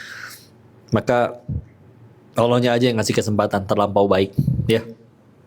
Dan bermodalkan hadis tersebut kita khususon kepada Allah. Bismillah ya Allah, istiqomahkan kami dalam ketaatan, dalam kebaikan, apapun perannya. Kan dalam ketaatan itu nggak cuman yang di mimbar berbicara tentang agama. Ada yang Dulu sahabat Nabi juga ngedukung nabinya dengan cara ya dia ngedukung dengan hartanya, ngedukung dengan ilmunya, ngedukung dengan kekuasaannya, memberikan perlindungan bagi kaum-kaum yang tertindas apapun itu. Ya. Dan semuanya tadi sekali lagi cuman jadi ujian, cuman jadi ladang kita ngumpulin amal soleh. Kadang ada pertanyaan seperti ini, kalau misalkan semuanya udah Allah tentuin, ngapain kita tetap capek-capek ikhtiar? Rezeki katanya udah ditentuin, ngapain? Atau saya tadi pagi berangkat kerja, dokter datang ke UGD, terus kata pasiennya, kata Allah sembuh juga saya pasti sembuh kalau dokter nggak datang ke rumah sakit juga. Ngapain dokter tengah malam datang ke UGD? Enakan bobo. Ya. Maka buat apa kita capek-capek ikhtiar? Ya sesederhana untuk jadi amal soleh. Kita lagi ngumpulin itu. Daripada misalkan ditukar seluruh kepengen jadi nyata. Minta mobil dapat mobil, minta jodoh dapat jodoh, minta harta dapat harta. Tapi nggak ada satupun tindakan perbuatan yang jadi amal soleh jadi pahala. Rugi. Emang laku harta dan duitnya nanti di hadapan Allah. Atau bisa jadi ada orang yang lebih sering gak dikabul doanya. Lebih sering dihina, direndahkan, difitnah. Tapi dia setiap ngomong, berucap, bertindak, berbuat, ketemu orang semuanya jadi amal soleh, jadi pahala. Maka meninggal bisa jadi dia yang paling banyak bekalnya. Ya udah kita mah lagi ngumpulin aja kayak gitu. Mati ya kal. Cuman kabar baiknya seperti yang tadi juga sudah disampaikan di podcast, mudah-mudahan ditutupnya dengan kebaikan. Udah. Ya. Dan semuanya biasanya pengen di awalnya pengen bahagia. Siklus paling umum ya. Kayak pengen bahagia. Bahagia gimana ya caranya? Kayaknya banyak duit nih. Nanti kalau orang udah banyak duit biasanya kepengen selanjutnya, saya banyak duit gak ada yang kenal. Pengen terkenal Mulai dia masuk dunia entertain mungkin. Mau ngapain aja yang bikin dia bikin sensasi atau apa. Berhasil misalkan viral, terkenal. Orang kemana-mana minta foto. Walaupun tidak dikiranya enak tapi ternyata tanya sama orang yang udah terkenal. Ya. Maka terus kelanjutannya kalau udah terkenal juga belum bahagia juga. Lanjut biasanya.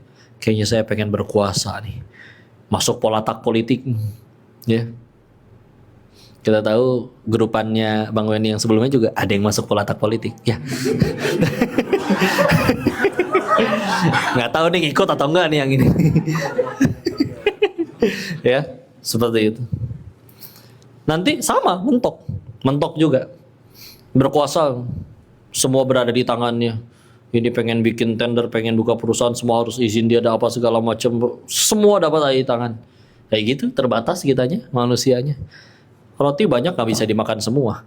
Punya restoran 100, perutnya gak muat. Jadi duit banyak, jadi villa banyak, gak mungkin pindah tempat 1000 kali setiap hari. Ya, capek segitu-gitunya. Dan ternyata kalau masih ternyata belum bahagia, ya itu dia. Karena memang bahagia itu di hati. Dan hati itu yang genggam Allah. Kadang masalah kita itu terlalu banyak melanggar ayat Allah yang ini. Ini paling sering dibaca. Quran surat Al-Baqarah ayat 156. Alladzina idza asabathum musibah qalu inna lillahi wa inna ilaihi rajiun. Ini ayat yang biasa disebut kalau ada yang meninggal ya. Padahal Nabi mengajarkan kalau kita kena musibah apapun, bahkan Nabi contohkan lilin di rumahnya mati, beliau membaca itu. Karena artinya apa? Sesungguhnya kami ini milik Allah dan akan kembali kepadanya. Kami ini, kita ini milik Allah dan akan kembali kepadanya. Jadi kadang penderitaan dimulai dari ngelanggar ayat ini. Ngerasa punya. Contoh sederhana. Kalau ada yang datang ke kantornya tiap hari misalkan naik motor. Pulang dari kantor, misalkan motornya hilang. Sedih? Sedih. Tapi kalau sedih itu karena kehilangan, coba pertanyaannya diganti. Ternyata yang hilang bukan cuma motor kita. Di tempat lain misalkan ada motor juga yang hilang. Misalkan ada orang namanya Mang Sukri di desa Seragen, RT 3, RW 5, motornya juga hilang. Sedih nggak kalian motor orang yang tidak dikenal itu hilang? Kenal juga enggak, kok nggak cerita juga nggak tahu. Maka kan berarti kehilangan itu sedih itu bukan karena sekedar kehilangan, lebih tepatnya lebih karena kehilangan sesuatu yang kita akui sebagai milik kita. Kita sih ngaku-ngaku. Udah jelas-jelas punya Allah. Ya. Termasuk ya pun jangankan harta yang diparkir di depan. Duit yang ada di rekening fisiknya aja kita nggak lihat. Mati lampu sedunia juga kita nggak bisa ngambil cashnya. Ini tangan kalau kata Allah harus pulang duluan, lepas. Entah gimana caranya, kepotong apa kek, kecelakaan di jalan kek, ya. Maka sekali lagi bukan nggak boleh punya, tapi kadang kita gara-gara ngerasa punya itu, jadi ngerasa milik. Ini kan hartaku kok sudah kutabung puluhan tahun, ini kan karirku kok sudah kurintis puluhan tahun. Ih, ngaku-ngaku sih. Ibarat gini lah, kalau kita sesederhana, saya mau ke toilet, nitip handphone boleh? Boleh nitip handphone?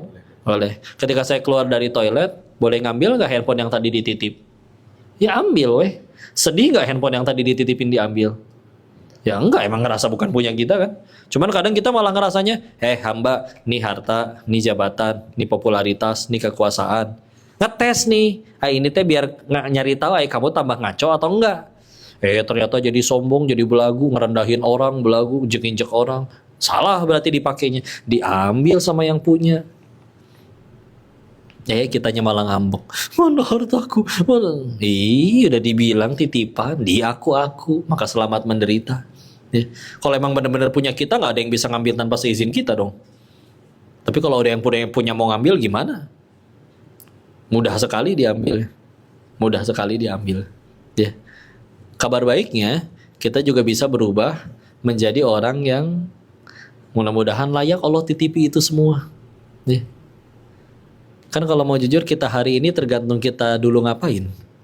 Ya, kayaknya nggak mungkin CR jadi juara sepak bola kalau nggak mau berlatih rebahan tiap hari, tahu-tahu ngangkat piala, nggak mungkin.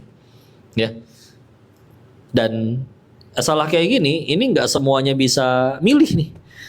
Kalau ada yang lahir langsung keluarga orang kaya, tapi bahkan ada yang terlahir jangankan keluarga kaya, kaki aja nggak punya. Ya. Tapi bismillah, kita bisa milih pengen mati dalam keadaan seperti apa. Kalau suka dengan cerita ini nih, ada seorang pemuda 15 tahun putus sekolah, bukan karena malas, tapi karena orang tuanya wafat jadi yatim piatu, maka nggak ada yang bisa biayain, mau nggak mau kerja. Apa kerjaan pertamanya? Nyuci piring di warung nasi Padang. Digaji berapa kok? Nggak pakai duit gajinya. Gajinya pakai nasi bungkus. Kamu kerja di sini, kamu makan di sini, nggak dikasih duit. Nah, tapi dia punya sesuatu yang mahal, yaitu begitu akhirnya beres makan, dia pengen ambil tisu. Dia izin sama bosnya. Bos, boleh minta nggak tisu selembar? Kata bosnya. Orang cuman tisu deh, ambil aja. Ngapain izin segala? Ya bos kan beli buat pelanggan, adanya di meja pelanggan. Saya kan bukan pelanggan. Kalau saya ngambil tanpa seizin bos, berarti saya baru aja nyuri dong. Diem itu si bos, cuman mikir, ya Allah, ada bocah kayak begini. Apakah ini orang udah jadi orang hebat? Belum, orang SMP aja nggak lulus kok. Cuman kan beda kan, ada yang namanya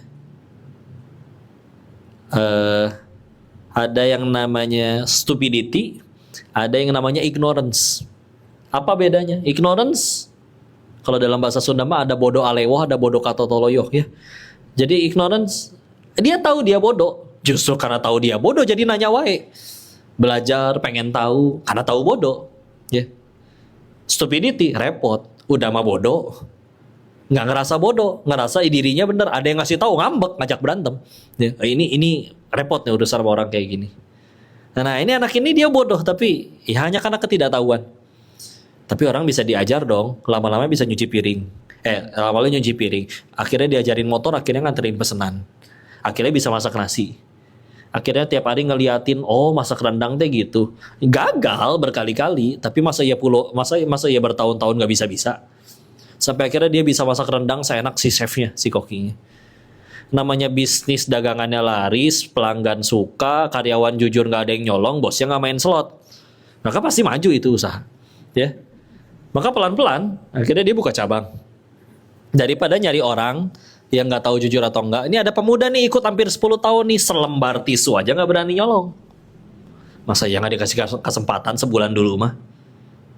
Di hari ini pemuda itu udah punya 8 restoran nasi Padang, ya. Dia nggak bisa milih, dia kalau bisa pengen lahir di keluarga konglomerat kok. Tapi ya udah, dia bisa milih mau wafat dalam keadaan seperti apa. Dia milih hidup lempeng, lurus. Ya itu dia. Ini nasihat buat anak SMA. Sebetulnya dulu pernah dapat dari guru, bilang kayak begini. Keraslah sama diri kalian. Nanti dunia yang datang dengan lembut, bahkan nunduk sujud di hadapan kalian. Tapi kalau kalian lembek, nanti dunia yang datang dengan keras ngehantam hidup kita. Dengan pahitnya pengangguran, dengan pahitnya diremehin waktu reunian. Jadi kadang kalau kita jungkir balik keras, buat kita juga kok. Satu dunia soleh semua Allah dapat untung apa sih? Dapat komisi gitu? Enggak, Allah maha kaya. Satu dunia maksiat semuanya apa Allah rugi? Satu dunia kafir semuanya apa Allah bakal resign jadi Tuhan? Enggak. Yang rugi siapa? Yang perbuat kemaksiatannya. Enggak ada orang enggak, orang nyolong digebukin ya wajar, coba nggak nyolong. Ya. Nggak ada orang aduh bangkrut Pak Idit segala macam kenapa? Ya selot, ya gimana lagi? Ya, coba nggak main. Ya. Kayaknya jarang-jarang orang lempeng hidup lurus tahu-tahu ditipu sehabis-habisnya. Ada mungkin, tapi ya begitu dia. Kalau emang dia mentalnya mental orang kaya, Abdurrahman bin Auf pindah ke Madinah juga. Kisahnya kan luar biasa. Ketika pengen pindah ke Madinah, ditanya sama orang kafir Quraisy pemimpin-pemimpin di sana, kamu boleh ikut pindah sama Nabi, tapi semua hartamu tinggalin di sini. Berangkat pakai baju doang. Istrinya ditanya terpisah. Kamu boleh ikut sama suamimu hijrah ke Yastrib ke Madinah, tapi semua hartamu tinggal, cuman baju kamu yang dibawa udah berangkat. Tapi kalau kamu tinggal di Mekah, semua harta suami yang kamu tinggalin jadi buat kamu. Ayo pilih yang mana? Udah Rahman nih, triliunan di zaman itu harganya. Ya. Kalau kita ditanyain pertanyaan itu mungkin nanya dulu, entar dulu kok suaminya kayak gimana nih? Ya. Nah, ini kayak gitu. Akhirnya berarti Abdurrahman bin Auf pindah ke Madinah dalam kondisi nggak punya harta, hanya perlu waktu 3 bulan untuk menjadi orang terkaya kedua di Madinah. Kenapa? Mentalnya kaya. Punten ya, kumpulin semua duit seplanet bumi, taruh di satu ember gede, bagiin sama rata ke kita semua. Misalkan ternyata kebagian seorang 50 juta. Tunggu waktu 10 tahun, akan ada orang yang tetap belangsak, hidupnya minus lagi, akan ada orang yang tetap punya miliaran lagi. Gimana kitanya kan? Oke, ada Allah. Cuman kita mantesin diri nggak buat ditolong Allah. Karena kayak gini, kita doa nih ya. Sebelum angkat tangan, Allah udah tahu belum kita pengen doa apa? Tahu. Makanya mentang-mentang ada yang mentang-mentang Allahnya maha tahu, jadi doa teh, ya Allah, apal meren, kurang ajar itu ya. Tahu kak? Iya Allah maha tahu, cuman nggak jangan kurang ajar kayak gitu. Besoknya doa lagi, mentang-mentang doanya masih sama, ya Allah, kayak kemarin, kayak warteg kurang ajar, ya. Pertanyaannya, Allah udah tahu kita pengen doa apa, ngapain kita tetap capek-capek doa? Satu, karena akan ada harinya nanti kayak begini ya. Ya Allah masalah berat, teman gak ada, uang gak ada. Kok beres? Iya ya, ternyata saya cuman hamba. Engkau tolong mah aku beres-beres aja. Atau nanti juga akan ada harinya, ya Allah masalah kecil, uang banyak, teman ada. Kok gak beres-beres ya ini masalah? Ternyata benar ya, saya cuman hamba. Engkau gak tolong mah aku gak bisa apa-apa. Jadi esensi dari doa itu bukan Allah gak tahu doa kita, makanya perlu kita kasih tahu, enggak. Tapi bikin kita gini nih, nunduk. Serius. Karena kita makin berlagu di hadapan orang, orang makin benci sama kita. Makin gini di hadapan Allah, nunduk, makin Allah angkat-angkat. Ya. Esensi keduanya apa? Ketika Allah udah tahu kita pengen doa apa, ngapain kita tetap doa sampai detil banget lagi. Ya Allah pengen mobil warnanya ini, plat nomornya begini, misalkan, ya. Sampai detil banget. Ngapain kita tetap minta kayak begitu? Meskipun Allah udah tahu. Yaitu alasan yang keduanya adalah karena masalahnya bukan doanya apa, tapi udah pantas belum doa kita dikabul sama Allah. Kita jadi udah jadi orang yang kayak gimana? Punten ya. Kalau orang udah terkenal, Bang Wen mungkin misal ngerasain. Mungkin ada orang yang pengen ketemu artis itu sampai mantesin diri tuh. SKSD ke orang, pakai baju yang rapi. Segitu ketemu orang, apalagi ketemu pejabat misalkan. Pejabat misalkan.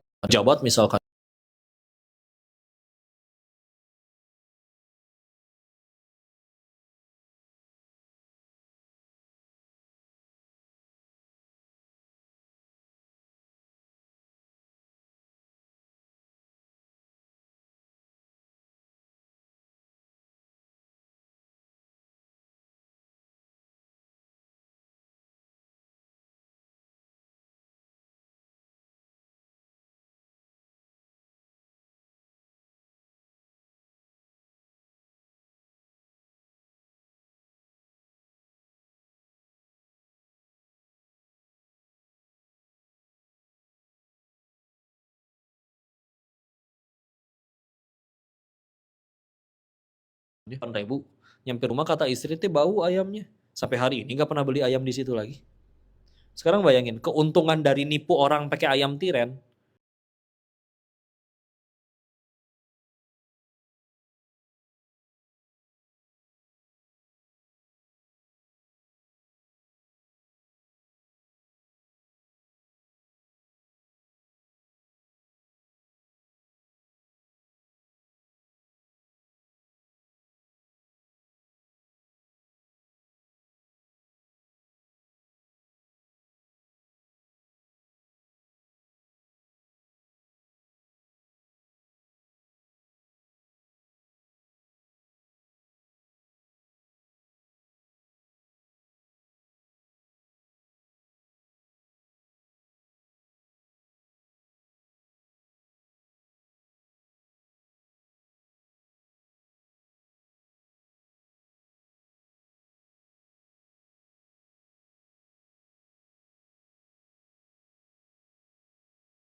Mungkin dari saya dulu Ustaz. Ya, mangga silakan. Dan saya sudah persiapkan dan tapi ada 2 poin yang mau ke atas. Yang pertama Ustaz, terkait dengan menerima dengan hati yang ikhlas untuk takdir kita sendiri. Ya. Kita tahu bahwa rezeki itu sudah ada, Allah sudah atur. Allah sudah atur rezekinya buat saya, istri, anak, orang tua, itu semua sudah diatur di Bau mahfuz. ya. Ketika kita meminta doa dengan Allah, di mana rezeki yang waktu itu mungkin datangnya tidak sesuai dengan harapan, walaupun memang harapan dan ekspektasi membuat kita kecewa. Cara menerima dengan hati yang ikhlas itu gimana Ustaz? Ya. Itu yang pertama. Sebenarnya berkaitan juga dengan ketika kita meminta doa, dan kita kan sebagai umat muslim harus bernuzul sama Allah, bernuzul sama Allah Subhanahu wa taala bahwa apakah doa ini belum terkabulkan karena mungkin ketika ini dikabulkan secara cepat itu bisa membawa dosa atau pahala bagi kita. Allah sudah Maha tahu. Ya. Bagaimana cara kita menerima dengan hati yang itu? Cara bernuzul sama Allah. Husnuzon. Ya. Terus yang kedua, Oh, ada yang kedua. Ya. Mangga.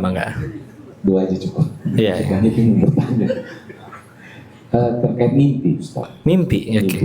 Mimpi apa? Bukan mimpi basah. Mimpi kering gitu. Mimpi kering. Nah. Jadi saya ingat saya pernah dengar ceramah yang mungkin kita udah tahu semua bahwa ketika zamannya Nabi Ibrahim. Iya. dia bermimpi bahwa anaknya sebagai hewan kurban bagi dia. Pada saat Iya. dia dikurbankan lah. Iya. Dan dia meyakini bahwa mimpi itu nyata datang dari Allah Subhanahu wa taala. Dia melakukan hal itu, tapi alhamdulillahnya Allah menggantikan menggantikan anaknya dengan seekor kambing. Kita melihat dari kisah itu, mimpi itu sebagai pertanda. Entah itu Gitu. pertandanya memang Ada jelas suaranya. benar atau yang salah. Nah, menafsirkan mimpi yang benar itu seperti apa? Karena jujur dari saya pribadi, pernah saya tanyakan juga ke beberapa ustadz, saya merasa waktu itu mimpinya itu berkelanjutan terus. Mimpinya itu series. bukan serius, maksudnya Sequel.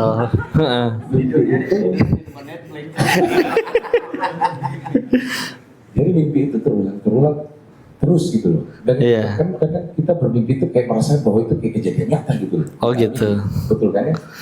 Nah, saya bermimpi bahwa benar-benar siksa api neraka saya rasain gitu loh Ustaz. Waduh, ya Nah, Allah. saya dari situ saya selalu bertanya ke beberapa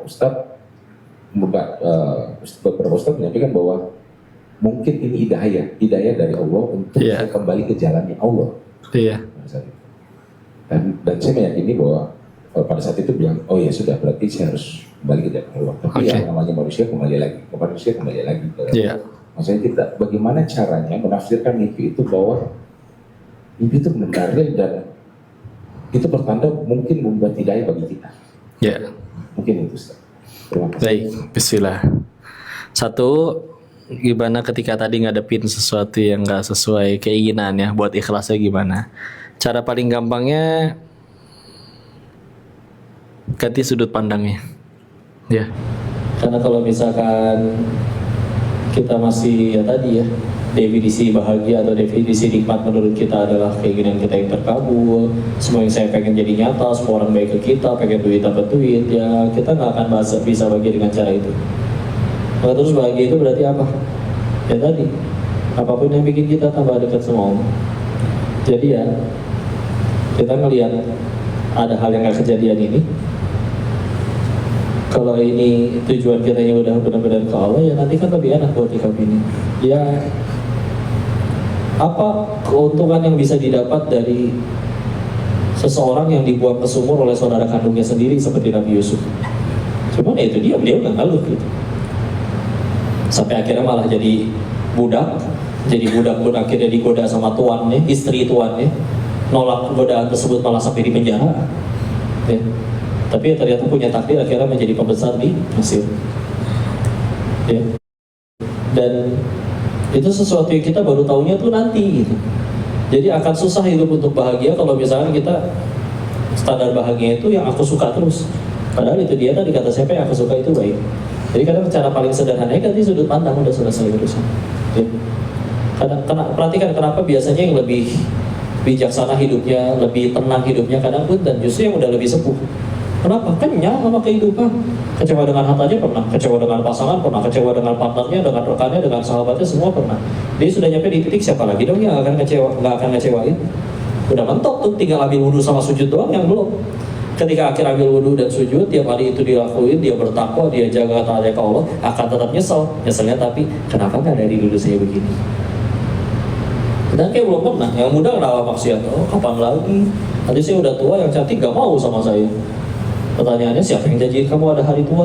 Bisa jadi nanti malam. Jadi karena belum tahu dan gak pernah aja. Alasan orang kaya juga kan biasanya satu, karena belum pernah kaya. Alasan orang pengen terkenal apa? Biasanya pengen terkenal ya karena dia belum pernah terkenal. Jadi karena belum pernah aja. Seperti ini. Jadi ganti sudut pandang. Bismillah.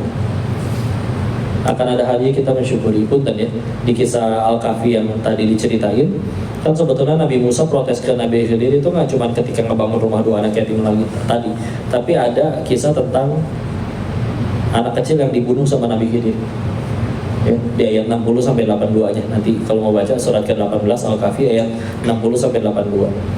Nabi Musa protes dong, kenapa dibunuh anak kecil? Di akhir perjalanan mereka baru dijawab, ini kehendak Tuhanmu, karena Allah mengetahui ini anak, maaf ya, akan murtad dan akan mengajak sekeluarganya mengkhianati Allah, murtad. Sekarang kita lihat skenario pertama. Si anak masih kecil gak punya dosa, meninggal. Anak kecil meninggal gak punya dosa ke surga? Surga. Orang tuanya, meskipun dia pahit hatinya, ya Allah, dan misalkan si ibu hidup 40 tahun lebih lama daripada anaknya.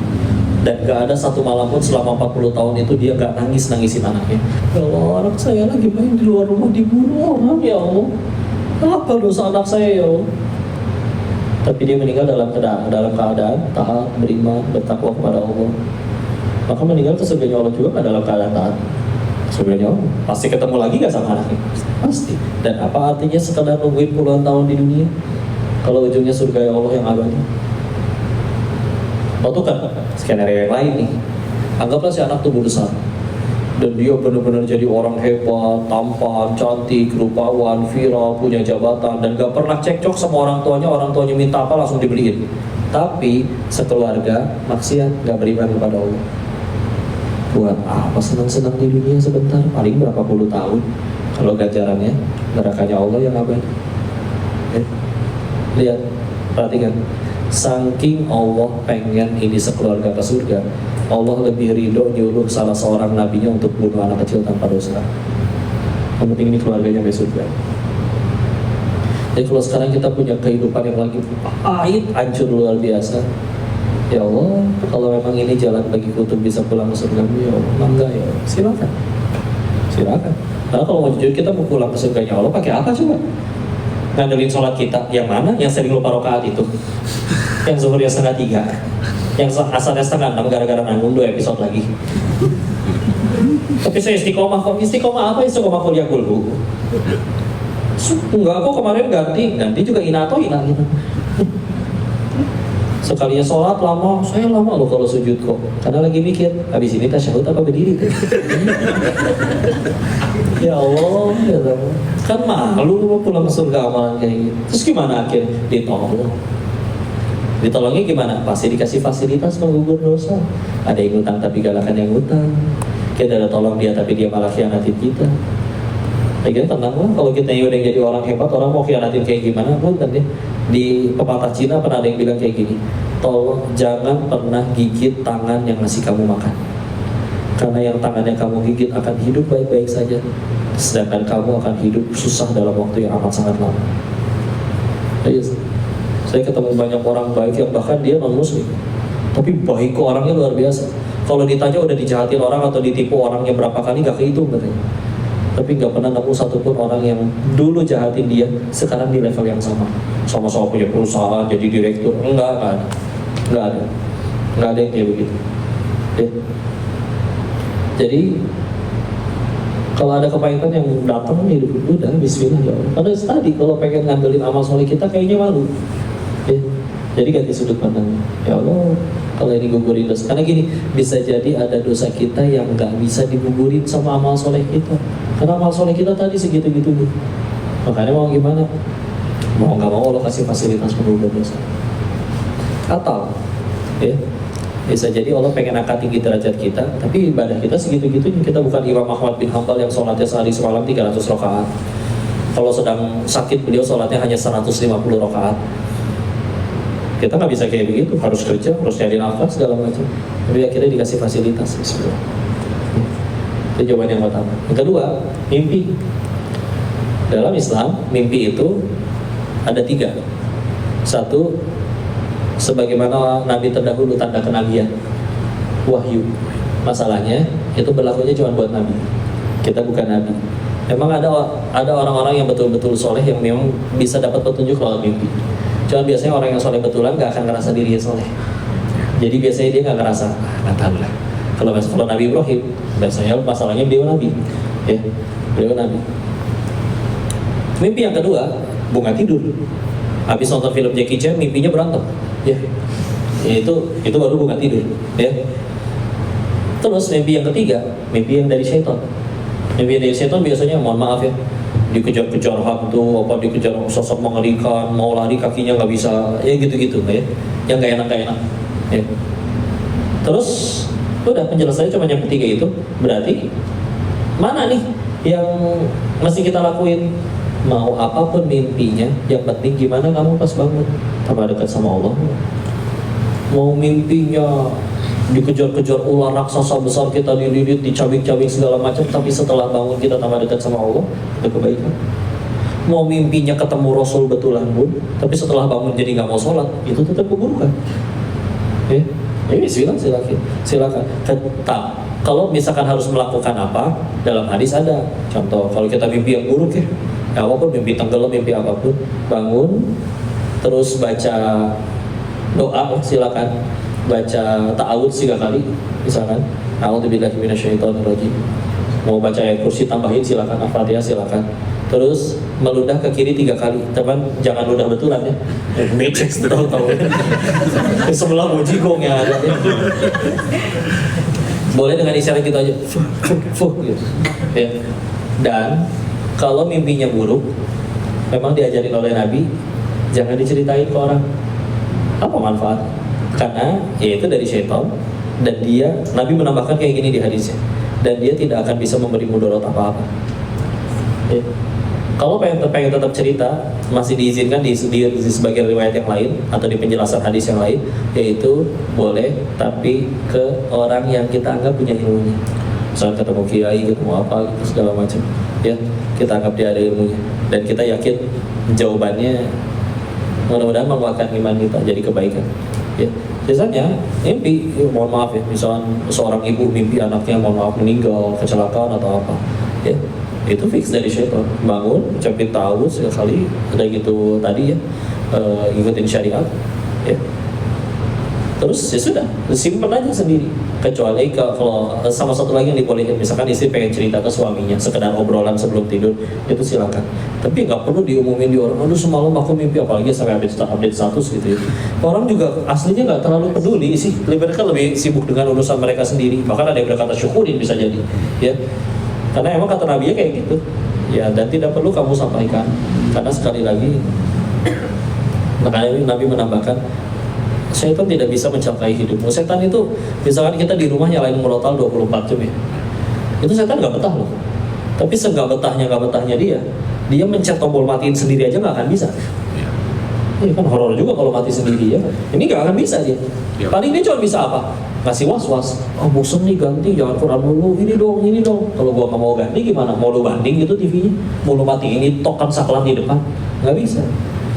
Makanya Allah juga ada firman di surat 4 An-Nisa ayat 76, inna kaida syaitoni kana dha'ifa. Sesungguhnya tipu daya syaitan itu lemah. Ya. Kapan jadi kuat? Kalau diladeni. Ya. Aku pengen tobat, pengen sholat. Setan nggak bisa tuh ngalangin kita sholat. Gimana caranya? Lagi wudhu di sliding gitu? Atau bukan hanya disembunyiin? Nggak bisa. Paling banter apa? Ngasih was-was. Cie sholat. Ntar kayak gitu lagi deh. So iye. Kalau kita misalkan, emang kan, gue pengen tetap wudhu mau sholat. Lu mau apa? Nggak bisa dia ngumpetin mukenanya. Nggak bisa. Maka ya udah, kapan baru jadi kuat? Kalau diladenin. Jadi jangan diladenin. Ya. Makanya ya contoh mau marah sama istri, marah sama suami, terus akhirnya reunian ketemu mantannya tengah malam WA. Gimana suara kucing? Suara bebek? Suara ini kambing? Suara buaya gimana? Assalamualaikum Suara selanjutnya gimana? Udah tahajud belum? Repot. Yang repot kalau diladenin sama si akhwatnya.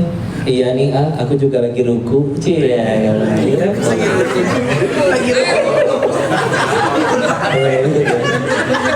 Hati-hati ya, di luar itu ada 2 spesies. Satu namanya buaya hijrah, yang kedua namanya playboy syariah.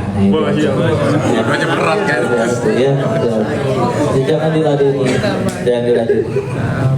Kalau dari awal dia assalamualaikum langsung diblok, siapa dia? Cuma serpihan luka dari masa lalu, selesai.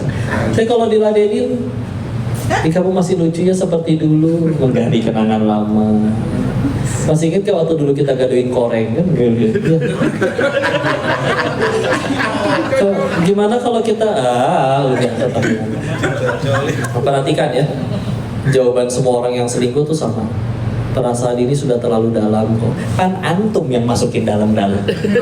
Coba kalau dari awal dia assalamualaikum langsung diblok, selesai urusan. Tipu daya syaitan itu lemah, kamu jadi kuat kalau kita ladenin. Makanya perintahnya wala taqrabu zina, jangan dekati zina. Kenapa? Allah tahu ada titik di mana kamu terlalu dekat, kamu nggak sanggup nolak. Mumpung masih sanggup nolak, dia belum jadi siapa-siapa, tutup pintunya. Ya, jangan kasih. Ya. Tapi itu dia, tipu daya syaitan lemah. Dia cuma bisa kasih was-was, kasih mimpi, kasih apa? Nggak bisa dia. Nyekek kita waktu lagi ruku nggak bisa dia. Ya. Jadi mimpi pun hasilnya, yang penting pas kita bangun, jadi tambah dekat sama Allah. Mimpi, apapun mimpinya itu. Ya. Wallahu a'lam bishawab. Ada lagi? Terima kasih Ustaz atas penjelasan. Mungkin dari teman-teman, kalau nggak ada saya mau nanya lagi nih. Gak apa-apa. Mungkin dari tuan rumah Pak Windy atau Ibu Resti Ali atasnya. Ya, gue mau nanya tapi yang lain dua aja. Nah, teman-teman, nggak usah malu-malu. Enggak, silakan. Nah ini yang judul. Assalamualaikum warahmatullahi wabarakatuh. Dia nggak kelihatan ya. Kita dibikin jadi ya itu dia tadinya nyari kunci nggak ketemu, giliran sholat malah inget oh iya di kantong kan, itu luar biasa setan itu ya. itu ya. Nah, lebih repot lagi setan dalam bentuk manusia kan, bisa ngelitikin, bisa apa, itu lebih repot gitu ya. Nah kalau misalnya yang dalam bentuk seperti itu, maka kita ambil yang paling sedikit. Contoh, tar dulu. Nih rakaat ketiga atau 4 nih? Pilih yang 3. Karena kalau misalkan ternyata ambil aja yang 4, ternyata 3 kurang kan. Jadi mendingan lebih. Jadi pilih yang lebih sedikit. Ya. Kalau misalkan diganggu, kadang ada juga yang gangguannya dibikin kayak saya kentut atau enggak ya. Kata Nabi sederhana, kamu sampai kecium bau atau kedengeran suaranya. Selagi kita itu angin atau enggak ya keluar ya. Tapi kita nggak nyium baunya dan nggak ada suaranya, maka kata Nabi terusin aja. Nah, ya punten ya. Itulah syaitan saking nggak ada kerjaannya. Kadang mohon maaf, kata guru kami, dia sampai kadang niup-niupin dubur kita untuk sampai seolah-olah kentut gitu ya. Serius, emang dibilangin kayak gitu. Coba hina banget sih memang itu kerjaan, niupin dubur orang coba kan. Gila ya. Namanya juga setan ya. Ya gitu. Jadi jadi ya kita ambil yang sedikit ya. Seperti itu. Wallahu a'lam bishawab. Lagi? Ya, Mangga. Waalaikumsalam warahmatullahi wabarakatuh. Ya, Pak Ustadz tadi sempat bilang juga kalau misalkan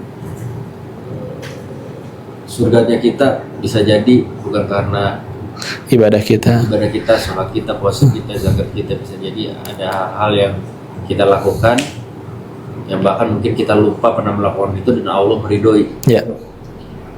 Nah, pertanyaan saya terlepas masalah itu gitu. Kenapa kita harus sholat, Pak Ustaz? Itu yang pertama. Terus yang kedua, gimana caranya kita bisa khusyuk dalam melaksanakan sholat? Ada yang pernah saya baca kan 2 apa 3 gitu. 1, anggaplah itu sholat terakhir kita. Ya. 2, anggaplah pada saat kita sedang sholat kita sedang dilihat langsung sama Allah. Ya. 3 tuh apa gitu, saya lupa gitu. Cuma kadang-kadang walaupun kita sudah niatin seperti itu, ya tadi Ke-distract masih ada aja distraksinya gitu. Itu yang 2. Yang ketiga, ini yang saya alami juga, nggak ngerti kenapa. Pengen misalkan tahajud, bahkan sampai doa gitu, ya Allah bangun bertahajud ya Allah, pengen lagi apa, bukan lagi maksudnya pengen banget sholat tahajud gitu, pasang alarm lewat, udah pasang subuh lewat gitu, terus bangun jam 7 jam 8 misalkan gitu, padahal jelas-jelas handphone di sebelah gitu. Ya. Mungkin istri bangun, Ya, tapi dimatiin. bisa jadi. Ya, maksudnya udah kebangunin saya, tapi kan kalau derulurnya saya kan nggak bangun. Iya. Nggak bergeming. Istri saya dengar alarm, terus dia bangunin saya, terus dia matiin handphone alarmnya gitu. Tapi kan kalau derulurnya saya tetap nggak bangun kan. Iya. Nah, itu kenapa ya Ustadz? Maksudnya bahkan apakah itu pure karena malasnya saya, atau memang itu juga isengnya Syaitan. kepada kita gitu? Karena Iya. belum lama 2 hari yang lalu kalau nggak salah, justru nggak ada niat, tiba-tiba kebangun jam 2:30 gitu. Itu dalam hati udah kayak sudah tahajud kayaknya nih gitu. Tapi begitu buang air kecil, habis itu kok dingin ya.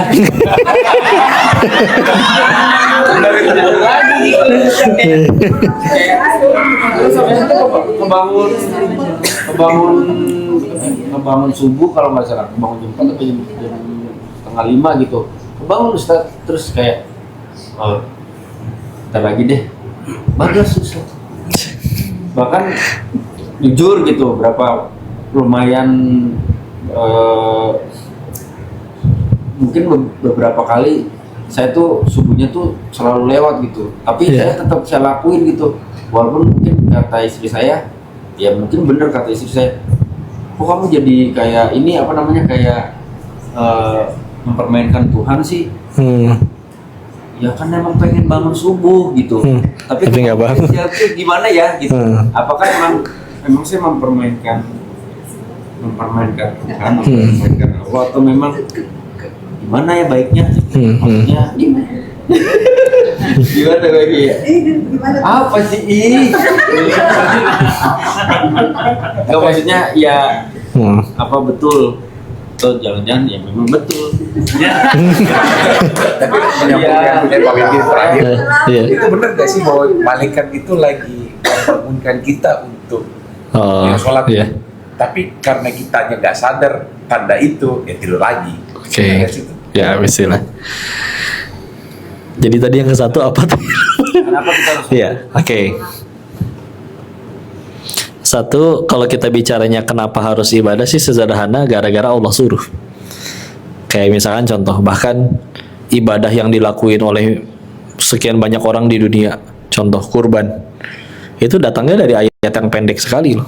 Surat terpendek malah. Inna a'tainakal kautsar fasholli li rabbika wanhar. Hanya ayat keduanya. Dan sholatlah dan rabbika wanhar, dan kepada Tuhanmu kau berkurban. Ya. Cuma ini sederhana. Nanti kita boleh nyari hikmah kenapa saya ngelakuin itu ya. Apa ya untungnya saya ngelakuin itu ya. Itu boleh. Tapi kalau ditanya kenapanya, sederhana, Allah suruh. Sama kayak kita kenapa berbuat baik padahal dia jahat ke kamu, sederhana, Allah suka, udah. Kan saya berbuat baiknya bukan supaya dia suka, biar Allah suka. Jadi kalau ditanya kenapa sholat, satu alasan, jawaban yang pertama karena Allah suruh. Dua, kalau kita pengen coba ini ya, mikirin jawaban yang lain. Pernah nonton di salah satu acara televisi, izin saya nggak sebut nama-nama atau ininya. Salah satu narsumnya bertanya, kenapa saya harus sholat? Bujuk saya biar mau sholat. Karena koruptor juga sholat. Analoginya nggak tepat sih. Karena kalau gitu dia juga jangan minum air. Karena koruptor juga minum air. Ya, sederhana. Dan pemateri di acara itu menjawab dengan masya Allah baik sekali. Tapi ada jawaban yang juga cukup sederhana, yaitu kita mati bakal, sukses mau, bahagia mau, berhasil mau.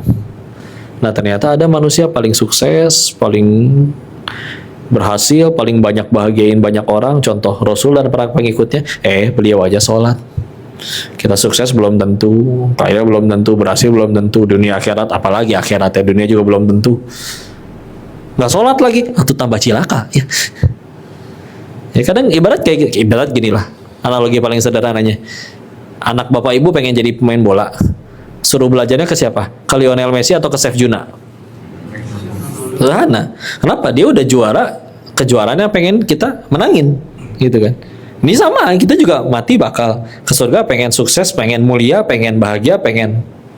Ternyata manusia yang udah dapetin itu semua, sholat, ya tinggal diikutin gitu loh. Dikira Allah ngutus Rasul teh heureuy gitu iseng, enggak. Bener-bener biar supaya bisa diikutin gitu. Kenapa Rasulnya nggak malaikat aja gitu? Kenapa manusia?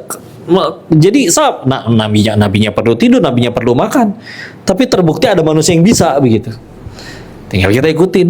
Bahkan banyak hal yang kita bisa lakuin padahal di zaman Nabi belum ada. Contoh Nabi nggak pernah donor darah, kita donor darah. Misalkan bisa jadi kebaikan. Jadi kita peluang banyak nih. Tapi ya istilahnya kalau ditanya kenapa, ya itu dia. Orang yang pengen jadi juara sepak bola aja bisa jadi nggak akan nanya kenapa Lionel Messi latihannya kayak gitu ya. Juara dia bos, ikutin aja. Sederhana. Suruh ngupil-ngupil kali. Kalau Messi yang suruh, yang penting saya bisa hebat juara seperti Anda Bang Messi misalkan. Ya ini sama nih misalkan nih. Ya Allah aku bakal mati nih pengen surga. Ya udah ternyata ya begitulah. Selain memang ya besarnya pahala sholat dan yang lain-lain. Cuman kalau bicaranya pengen ngobrol-ngobrolan logika, ya bagi saya jawaban itu udah cukup untuk membuat kenapa kita harus sholat. Ya sesederhana itu dia tadi. Pengen jadi juara sepak bola ya belajarnya ke juara sepak bola. Pengen jadi juara di dunia ini ada yang udah juara duluan tuh Nabi. Ya tinggal ikutin gitu kan. Yang kedua tadi tentang cara khusyuk. Salah satu cara yang belum disebutin dari yang tadi sudah benar, paham sih. Paham arti dan bacaannya minimal. Seenggaknya kalau kita akhirnya ke distract jadi mikirin, dulu nih artinya apa nih? Al-Fatihah dulu aja dengan menyebut nama Allah yang Maha Pengasih lagi Maha Penyayang. Alhamdulillahirrahmanirrahim, segala puji hanya bagi Allah Tuhan semesta alam. Ar-Rahmanir-Rahim, segala Allah Maha Pengasih lagi Maha Penyayang. Maliki Yaumiddin, Allah pemilik hari pembalasan. Seenggaknya kita jadi sibuk mikir gitu. Entar dulu nih Malik Yaumiddin teh apa teh artinya? Seenggaknya jadi mikirin itu gitu. Jadi nggak kabur kemana-mana. Iyyaka na'budu wa iyyaka nasta'in, hanya kepadamu kami menyembah dan hanya kepadamu kami memohon pertolongan. Ya. Ihdinas siratal mustaqim, tunjukkan kami jalan yang lurus, siratal ladzina an'amta 'alaihim ghairil maghdubi 'alaihim waladdallin. Ya Allah, jalan orang-orang yang kau berikan nikmat, bukan jalan orang-orang yang kau murkai atau jalan orang-orang yang sesat. Ketika kita lagi ngapalin kayak begitu kan, nanti kita sholat jadi entar dulu lama pun jadi mikirin translate gitu, mending kan kita nonton, ya Allah ini film sedih, ini film orang kok nonton, orang-orang Rusia ini nonton drama ini kok pada nangis, kita mah ketawa. Kenapa? Tengarti ngomong naon ya bahasa Rusia ya. Ya udah, maka salah satu caranya bismillah paham. Selain dengan cara-cara yang tadi ya, ingat ini bisa jadi sholat terakhir kita karena itu memang betul. Cuman ya itu kadang bisa kita akalin dengan cara kayak gitu. Ingat, mudah-mudahan berhasil ya. Karena yang kalau kok sendiri emang ya jadi nggak ngalor ngidul kemana-mana sih, lumayan. Jadi akhirnya seenggaknya kalau mikir pun lagi mikirin artinya ya. Gimana tadi yang ketiga tentang tahajud ya? Salah satu cara yang lain, kalau pengen gampang ya, kalau biasanya minum minimal segini nih, sebotol kayak gini sebelum tidur. Karena nanti pasti kebangun pengen pipis. Ya, tinggal pas pipis itu jangan tidur lagi, itu dia masalahnya. Ya. Jawaban paling tegas yang kau pernah dapat tentang itu, kalau kita terhalang, mohon maaf ya, terhalang tahajud, apalagi mohon maaf terhalang sholat subuh, ya punten ya, kehalangan dosa katanya mah. Cuman ini sebetulnya jawaban yang sebetulnya kita harus pilih-pilih nyampeinnya ke siapa. Bisa tersinggung atau gimana. Tapi kalau misalkan dulu itu ditanyakan kepada santri penghafal Quran, ditanyakan kepada gurunya yang sama-sama hafal Quran, kita kalau mau pengen jujur kan, ini santri tiap hari di pesantren ngapalin Quran, dosanya belah mana ya gitu. Sedangkan kita ya punten ya, tiap hari ketemu siapa, ketemu orang, ngomongin ini, ngomongin itu. Ya punten ya. Apalagi mohon maaf ya, kan di dunia entertain, atau bintang tamu satu bukan mahram, salaman ya apa, mulai dari yang kecil-kecil aja, ya. Masalah akhirnya gimana bisa sholat sih, memang salah satunya ya kalau kita bisa berani bilang ya prioritas sih, karena ibarat kita lagi nungguin ojek online di pinggir jalan. Chat yang paling pertama kita balas pasti dari si mamang ojek, gak mungkin tetap balas sesuai urutan. Tar dulu nih, grup gibah dulu nih, kan gak mungkin. Karena kenapa? Dia lagi jadi prioritas. Sama kan kita sebetulnya azan berkumandang kita bisa langsung sholat ya. Kecuali kamu lagi jadi dokter bedah di IGD, waktunya azan ada orang lagi ketusuk harus ya itu kan nyelamatin nyawa. Makanya syariat itu kan punya yang namanya maqasid syariah. Ada 5 ya, menyelamatkan akal, jiwa, harta, nasab ya, dan yang lain ada 5 total. Nah itu kalau untuk kayak tadi menyelamatkan nyawa orang ya itu boleh ya. Tapi kalau misalnya kita benar-benar lagi kayak begini duduk doang, tahu-tahu emang waktunya sholat atau berkumandang, kan sebetulnya gimana prioritas. Makanya ya kalau guru-guru soleh kami terdahulu sih ya Masya Allah, setiap kali mereka, jangankan bukan gagal sholat subuh, gagal tahajud ya, mereka perbanyak taatnya, perbanyak tobatnya, dan terapin sistem ikop. Ikop itu hukuman. Contoh, kalau dulu berusaha ngamalin ya, kalau nggak berhasil tahajud, maka akhirnya duhanya jadi 12 rakaat. Pembiasaan ini mah ya. Kalau misal ternyata malam udah tahajud, maka duhanya boleh dikurangin, misalkan jadi 8 rakaat. Ini sebetulnya balik lagi, ini contoh. Nanti boleh ngikutin sesuai kemampuan. Kok saya dengan padatnya kayak gitu nggak mungkin deh kayaknya tengah syuting sholat duha dulu. Maka ya udah, misalkan ganti apapun, sedekah misalkan. Sekarang kan bisa lewat handphone. Setiap kali nggak tahajud, GoPay ada transfer aja kemana, lembaga amil mana kemana ya. Kan akhirnya jadi mikir, aduh gua nggak tahajud mulu, tekor nih tiap hari GoPay keluar misalkan. Tapi memang guru-guru kami banyak yang menerapkan sistem ikop kayak begitu. Nah, ikop bahasa Arabnya hukuman ya. Jadi dengan akhirnya kayak gitu mikir kalau pengen ninggalin gitu ya. Tapi kalau untuk sekedar bangun, kalau pengen pipis sih pasti bangun sih kita sih ya. Cuman itu dia tinggal udah dan nggak tidur lagi ya. Kayak, iya. Bisa sih dibikin gampang nanti pas punya masalah. Jangan masa harus punya masalah dulu. Iya. Nggak, emang lebih gampang tahajud pas punya masalah kan?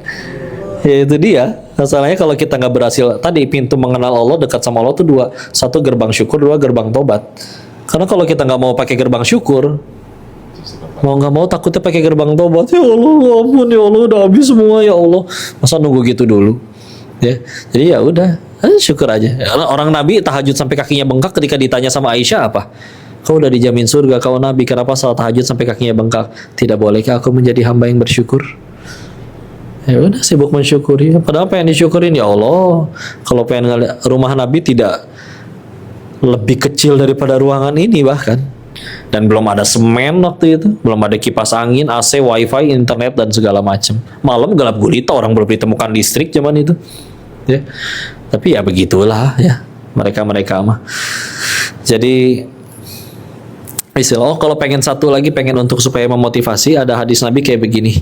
Kalau Rasulullah SAW bersabda yang maknanya di hadis riwayat Imam Muslim contohnya, barang siapa terjaga di malam hari lalu dia membaca, kebangun nih, lalu dia membaca la ilaha illallah wahdahu la syarikalah lahul mulku wa lahul hamdu wa huwa ala kulli syai'in qadir, ditambah dengan alhamdulillah wa subhanallah wa la ilaha illallah wallahu akbar wa la haula wa la quwata illa billah. Nanti boleh di googling ya, doa hadis Nabi jika terjaga di malam hari maka membaca tapi insya Allah hafal ya tadi ya, nanti kita ulangin kalau keutamaannya dulu. Lalu setelah dia membaca itu lalu dia berdoa, maka Allah akan kabulkan permintaannya. Jadi sayang itu ya. Terusannya lebih mahal. Barang siapa berdoa akan dikabulkan permintaannya. Barang siapa dia sholat, ambil wudhu dan sholat, Allah akan terima sholatnya. Punten ya, kita seumur hidup udah gak kehitung kali berapa kali sholat. Tapi kalau ditanyanya, sholat mana, sholat kita yang mana yang yakin diterima sama Allah? Aduh ya Allah, gak berani bilang. Tapi ini, ya Allah ngantuk ya Allah. Ya Allah dingin wudhu ya Allah. Tapi bismillah ya Allah, aku beriman kepada hadis Nabi-Mu ya Allah. Terima sholatku ini ya Allah. Meskipun kuliah kulhu nggak apa-apa. Nah, bismillah ya Allah. Kenapa penting diterima? Itu dia. Kita ke orang berbuat 1000 kebaikan bisa lupa loh gara-gara sekali salah. Ke Allah kita berbuat 1000 kesalahan ada satu aja yang Allah terima. Allah punya kuasa ngampunin sisanya. Makanya ya Allah, aku tahu. Iya, orang-orang hambamu yang soleh lain mah ada yang 1 juz tahajudnya tuh 1 rakaat. Ya Allah, kau cuma sanggupnya 2 rakaat ini pun mesti kuliah kulhu, tolong hamba ya Allah, terima. Meskipun beresnya benar-benar ngantuk ketiduran di sajadah, nggak apa-apa, istilah. Ya. Jadi kadang ada hadis-hadis kayak gini yang bisa bikin kita termotivasi. Kalau lanjutnya tadi, benar nggak sih kalau kita bangun itu malaikat narik-narik? Itu kan hal yang gaib ya, karena kita nggak bisa malaikat. Nah, hal yang gaib di dalam Islam itu harus perlu sesuatu yang ada landasan atau dalilnya. Kalau kau sih sejauh belajar ngaji nggak pernah menemukan bahwa malaikat lagi narik-narikin kita, itu hadisnya belum pernah nemu. Yang pernah nemu adalah Nabi mengingatkan bahwa kalau kita tertidur di malam hari itu kita diikat 3 ikatan oleh syaitan. Ketika terbangun lepas 1 ikatan, ketika berwudu lepas 2 ikatan, ketika berhasil sholat maka akan terlepas 3 ikatan, dan barang siapa berhasil melepaskan 3 ikatan tersebut, berhasil sholat, maka dia akan menjalani hari itu dengan semangat. Ada punten capek pasti, cuman begitu akhirnya tadi malam tuh udah tahajud, udah subuh, itu tuh hari memang kerasa beda. Yuk gas istilah ya. Tapi kalau misalnya kita ya Allah, jangankan yang tahajudnya telat, yang subuhnya telat, yang apalagi sampai subuhnya telat ya. Dia subuh tepat waktu, tapi misalkan dia malam nggak bangun tahajud misalkan, itu kadang ada perasaan, aduh hari itu, syuting lagi, jadi kayak hari itu, aduh sanggek teh, jadi masalah seharian tuh, ya. Tapi kalau kita berhasil, nanti itu dia akan jadi, capek, badan tetap capek gitu, cuman ya, ayo aja, bismillah, karena udah, punten. Bisa bangun subuh tepat waktu apalagi tahajud kan itu ngalahin hawa nafsu yang luar biasa. Orang bisa hidup dengan ngalahin hawa nafsunya, itu beda vibes-nya ya. Makanya kadang salah satu tolak ukur, ulama pernah bilang gini, salah satu tolak ukur umat akan maju dan bangkit kembali ketika nanti sholat subuhnya di masjid sudah seramai sholat Jumat. Masih jauh kan? Ya udah, Karena kalau misal umatnya semuanya udah bisa sholat subuh tepat waktu di masjid, umatnya berarti udah jadi orang yang hebat semua, itu ngalahin hawa nafsu. Nah, kebajayaan Islam zaman dulu itu diserahkan kepada orang-orang yang mereka gak kalah sama hawa nafsunya. Sekarang kita gimana pengen memperbaiki negeri sama hawa nafsu sendiri aja masih kalah, gitu kan? Maka ya patokannya mudah-mudahan itu dia ibadah kitanya, ya. Wallahu a'lam bishawab. Enggak? Ya, mangga. Assalamualaikum warahmatullahi wabarakatuh. Waalaikumsalam warahmatullahi wabarakatuh. Aku mau nanya Pak Ustadz, Ya. kalau misalnya kita membaca Al-Quran tapi hanya terjemahan dalam bahasa Ya. Indonesianya, itu bisa dikatakan kita hatam Al-Quran juga nggak? Atau Ya. itu hanya sah apabila dibaca dengan huruf Arab, Ya. bahasa Arab? Kasih. Baik, bismillah. Jadi Al-Quran itu kan turun dalam lisanan Arab ya, dalam lisannya orang Arab. Ya benar-benar tulisan kalau kita baca Al-Quran itu karena kita nggak hafal kan, makanya kita baca kan. Tapi kalau kita bacanya benar tartil dan sesuai tajwid, maka itulah bacaan yang juga turun dari dari Allah ke malaikat Jibril ke Rasulullah. Jadi emang yang benar-benar disebut baca Quran ya adalah yang ketika dibaca dalam bahasa Arabnya. Tapi bukan berarti kalau kita baca terjemahannya, apalagi dalam kondisi memang belum bisa baca, bukan berarti nggak ada pahalanya. Itu juga kebaikan, ya. Karena ada juga yang dia baca nih bahasa Arabnya tapi tidak ditadaburi, udah cuman kayak hafalan biasa doang, ya. Cuman ya sudah bismillah, kan kita bisa belajar juga, insya Allah mudah kok.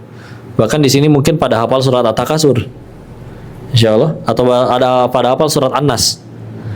Tapi kalau pertanyaannya kalau ganti, tolong jangan bacain surat An-Nas, tolong bacain terjemah surat An-Nas. Kayaknya lebih banyak yang nggak tahu. Padahal surat An-Nasnya tahu, hafal, karena memang Allah jadikan mudah. Laqad yassarnal Qur'ana lidzikri fahal mim mudzakir.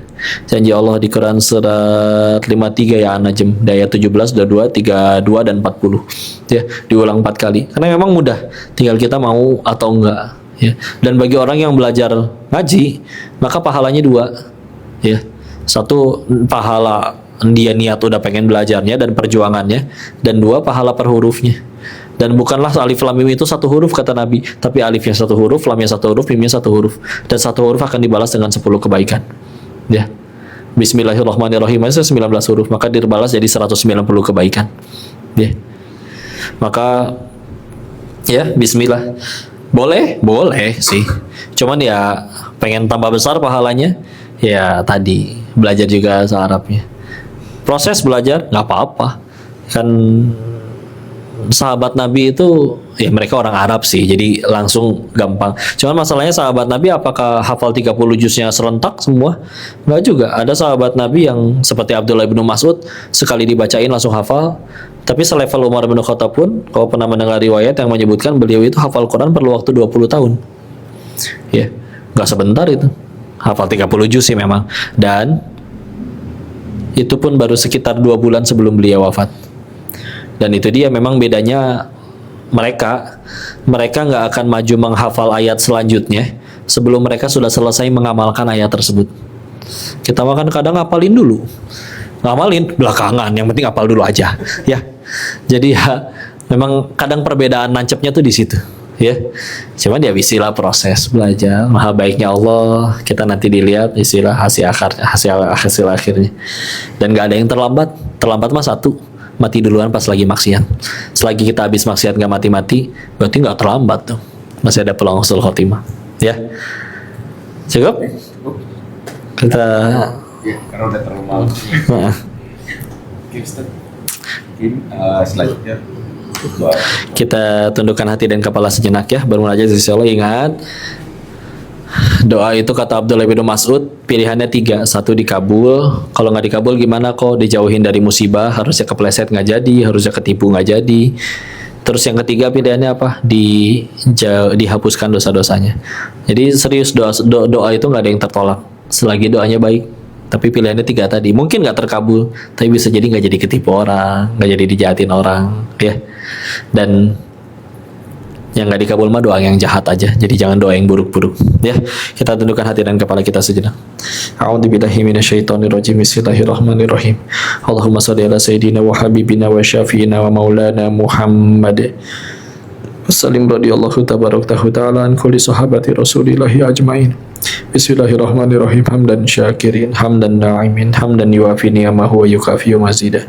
Ya Rabbana lakal hamdu kama yanbaghi li jalali wajhikal karimi wa 'azimi sultanik. Allahumma shalli ala sayidina Muhammad wa ala ali sayidina Muhammad. Allahumma ighfir lil muslimina wal muslimat wal mu'minina wal mu'minat al ahya'i minhum wal amwat. Allahumma ighfir lana wa li walidina warhamhum kama rabbawna shighara. Ya muqallibal qulub tsabbit qulubana ala dinik. Allahumma a'inna ala dzikrika wa syukrika wa husni ibadatik. Ya Allah, berkahilah majelis ini ya Allah. Berkahilah semua yang hadir hari ini ya Allah. Ajarkan ilmu yang bermanfaat saja bagi kami ya Allah. Jadikan sisa usia kami hanya mengejar ridho-Mu ya Allah. Jadikan setiap malam kami sanggup bangun bersujud tahajud menyembah-Mu ya Allah. Mudahkan kami dalam ketaatan ya Allah. Ya Allah, ampuni dosa-dosa kami ya Allah. Ini hamba-Mu yang takut atas ganjaran dosanya ya Allah. Namun siapa lagi yang punya kuasa mengampuni selain hanya Engkau ya Allah. Ampuni dosa-dosa kami ya Allah, baik yang sengaja tidak sengaja, terang-terangan atau sembunyi-sembunyi, telah lalu maupun baru akan terjadi. Jangan biarkan kami wafat sebelum taubat kami sudah Engkau terima ya Allah. Jangan Kau biarkan kami wafat sebelum dosa-dosa kami sudah Engkau ampuni ya Allah. Dan kami titip orang-orang yang kami sayang ya Allah, orang tua, pasangan, anak-anak, kami nggak tahu ya Allah dosa mana, usia sampai berapa yang bisa usia kami sampai berapa bisa menemani mereka ya Allah. Kami bahkan gak mungkin 24 jam selalu membersamai mereka ya Allah. Kami titip pertemukan mereka dengan orang baik, guru yang baik, lingkungan yang baik. Jauhkan mereka dengan orang-orang yang jahat, yang berniat zalim. Ya Allah, kumpulkan kami tidak hanya di dunia yang sebentar ini ya Allah. Kumpulkan kami dengan orang-orang yang kami sayang kelak di surga-Mu ya Allah. Jika ada orang-orang yang kami sayang yang belum mau sholat, belum mau taat, belum mau menutup aurat, Engkau yang genggam hati mereka ya Allah. Anugerahkan hidayah ya Allah. Kami tidak ingin hanya ketemu di dunia yang sebentar ini ya Allah. Kumpulkan kami di kebahagiaan abadi di surga-Mu ya Allah. Kabulkan hajat-hajat kami ya Allah. Yang punya hutang lunasi ya Allah. Yang mencari pasangan, berikan pasangan terbaik. Yang menantikan keturunan, berikan keturunan yang solih solihah. Rabbi habli minas solihin, Rabbi habli min ladunka dzurriyyatan thayyibatan innaka sami'ud du'a. Rabbi la tadarni fardaw wa anta khairul warithin. Rabbi ij'alni muqimas shalah wa min dzurriyyati rabbana wa taqabbal du'a. Allahumma inna nas'aluka ridhaka wal jannah wa na'udzubika min sakhatika wan nar. Selamatkan saudara-saudara kami di Palestina ya Allah. Hancurkan musuh-musuh Islam yang menjajah mereka. Jadikan syahid dan husnul khatimah saudara-saudara kami yang harus wafat di sana ya Allah. Lindungi negeri kami ini ya Allah. Anugerahkan hidayah bagi orang-orang yang dititipi kekuasaan. Berikan petunjuk. Jangan berbuat kezaliman. Dan izinkan kami bisa dikumpulkan kelak di dalam surga-Mu ya Allah. Dan izinkan kami kelak pulang dalam keadaan husnul khatimah. Jauhkan kami wafat dalam keadaan sul khatimah. Rabbana atina fid dunya hasanah wa fil akhirati hasanah wa qina adzaban nar. Subhana rabbika rabbil izzati amma yasifun wa salamun alal mursalin walhamdulillahi rabbil alamin. Terima kasih abang, kakak yang dirahmati oleh Allah. Mohon maaf lahir batin kalau ada kesalahan murni dari Koko. Tolong dimaafin dan dinasihatin. Jika ada kebaikan hanya dari Allah dan kita bersyukur kepadanya. Kita tutup dengan kalimat hamdalah. Alhamdulillahirabbil alamin. Istighfar 3 kali. Astagfirullahaladzim, astagfirullahaladzim, astagfirullahaladzim, dan doa kafaratul majelis. Subhanakallahumma wa bihamdika asyhadu an la ilaha illa anta astaghfiruka wa atubu ilaik. Barakallahu fikum wa billahi taufiq wal hidayah. Assalamualaikum warahmatullahi wabarakatuh. Hatiin dulu ya. Assalamualaikum warahmatullahi wabarakatuh.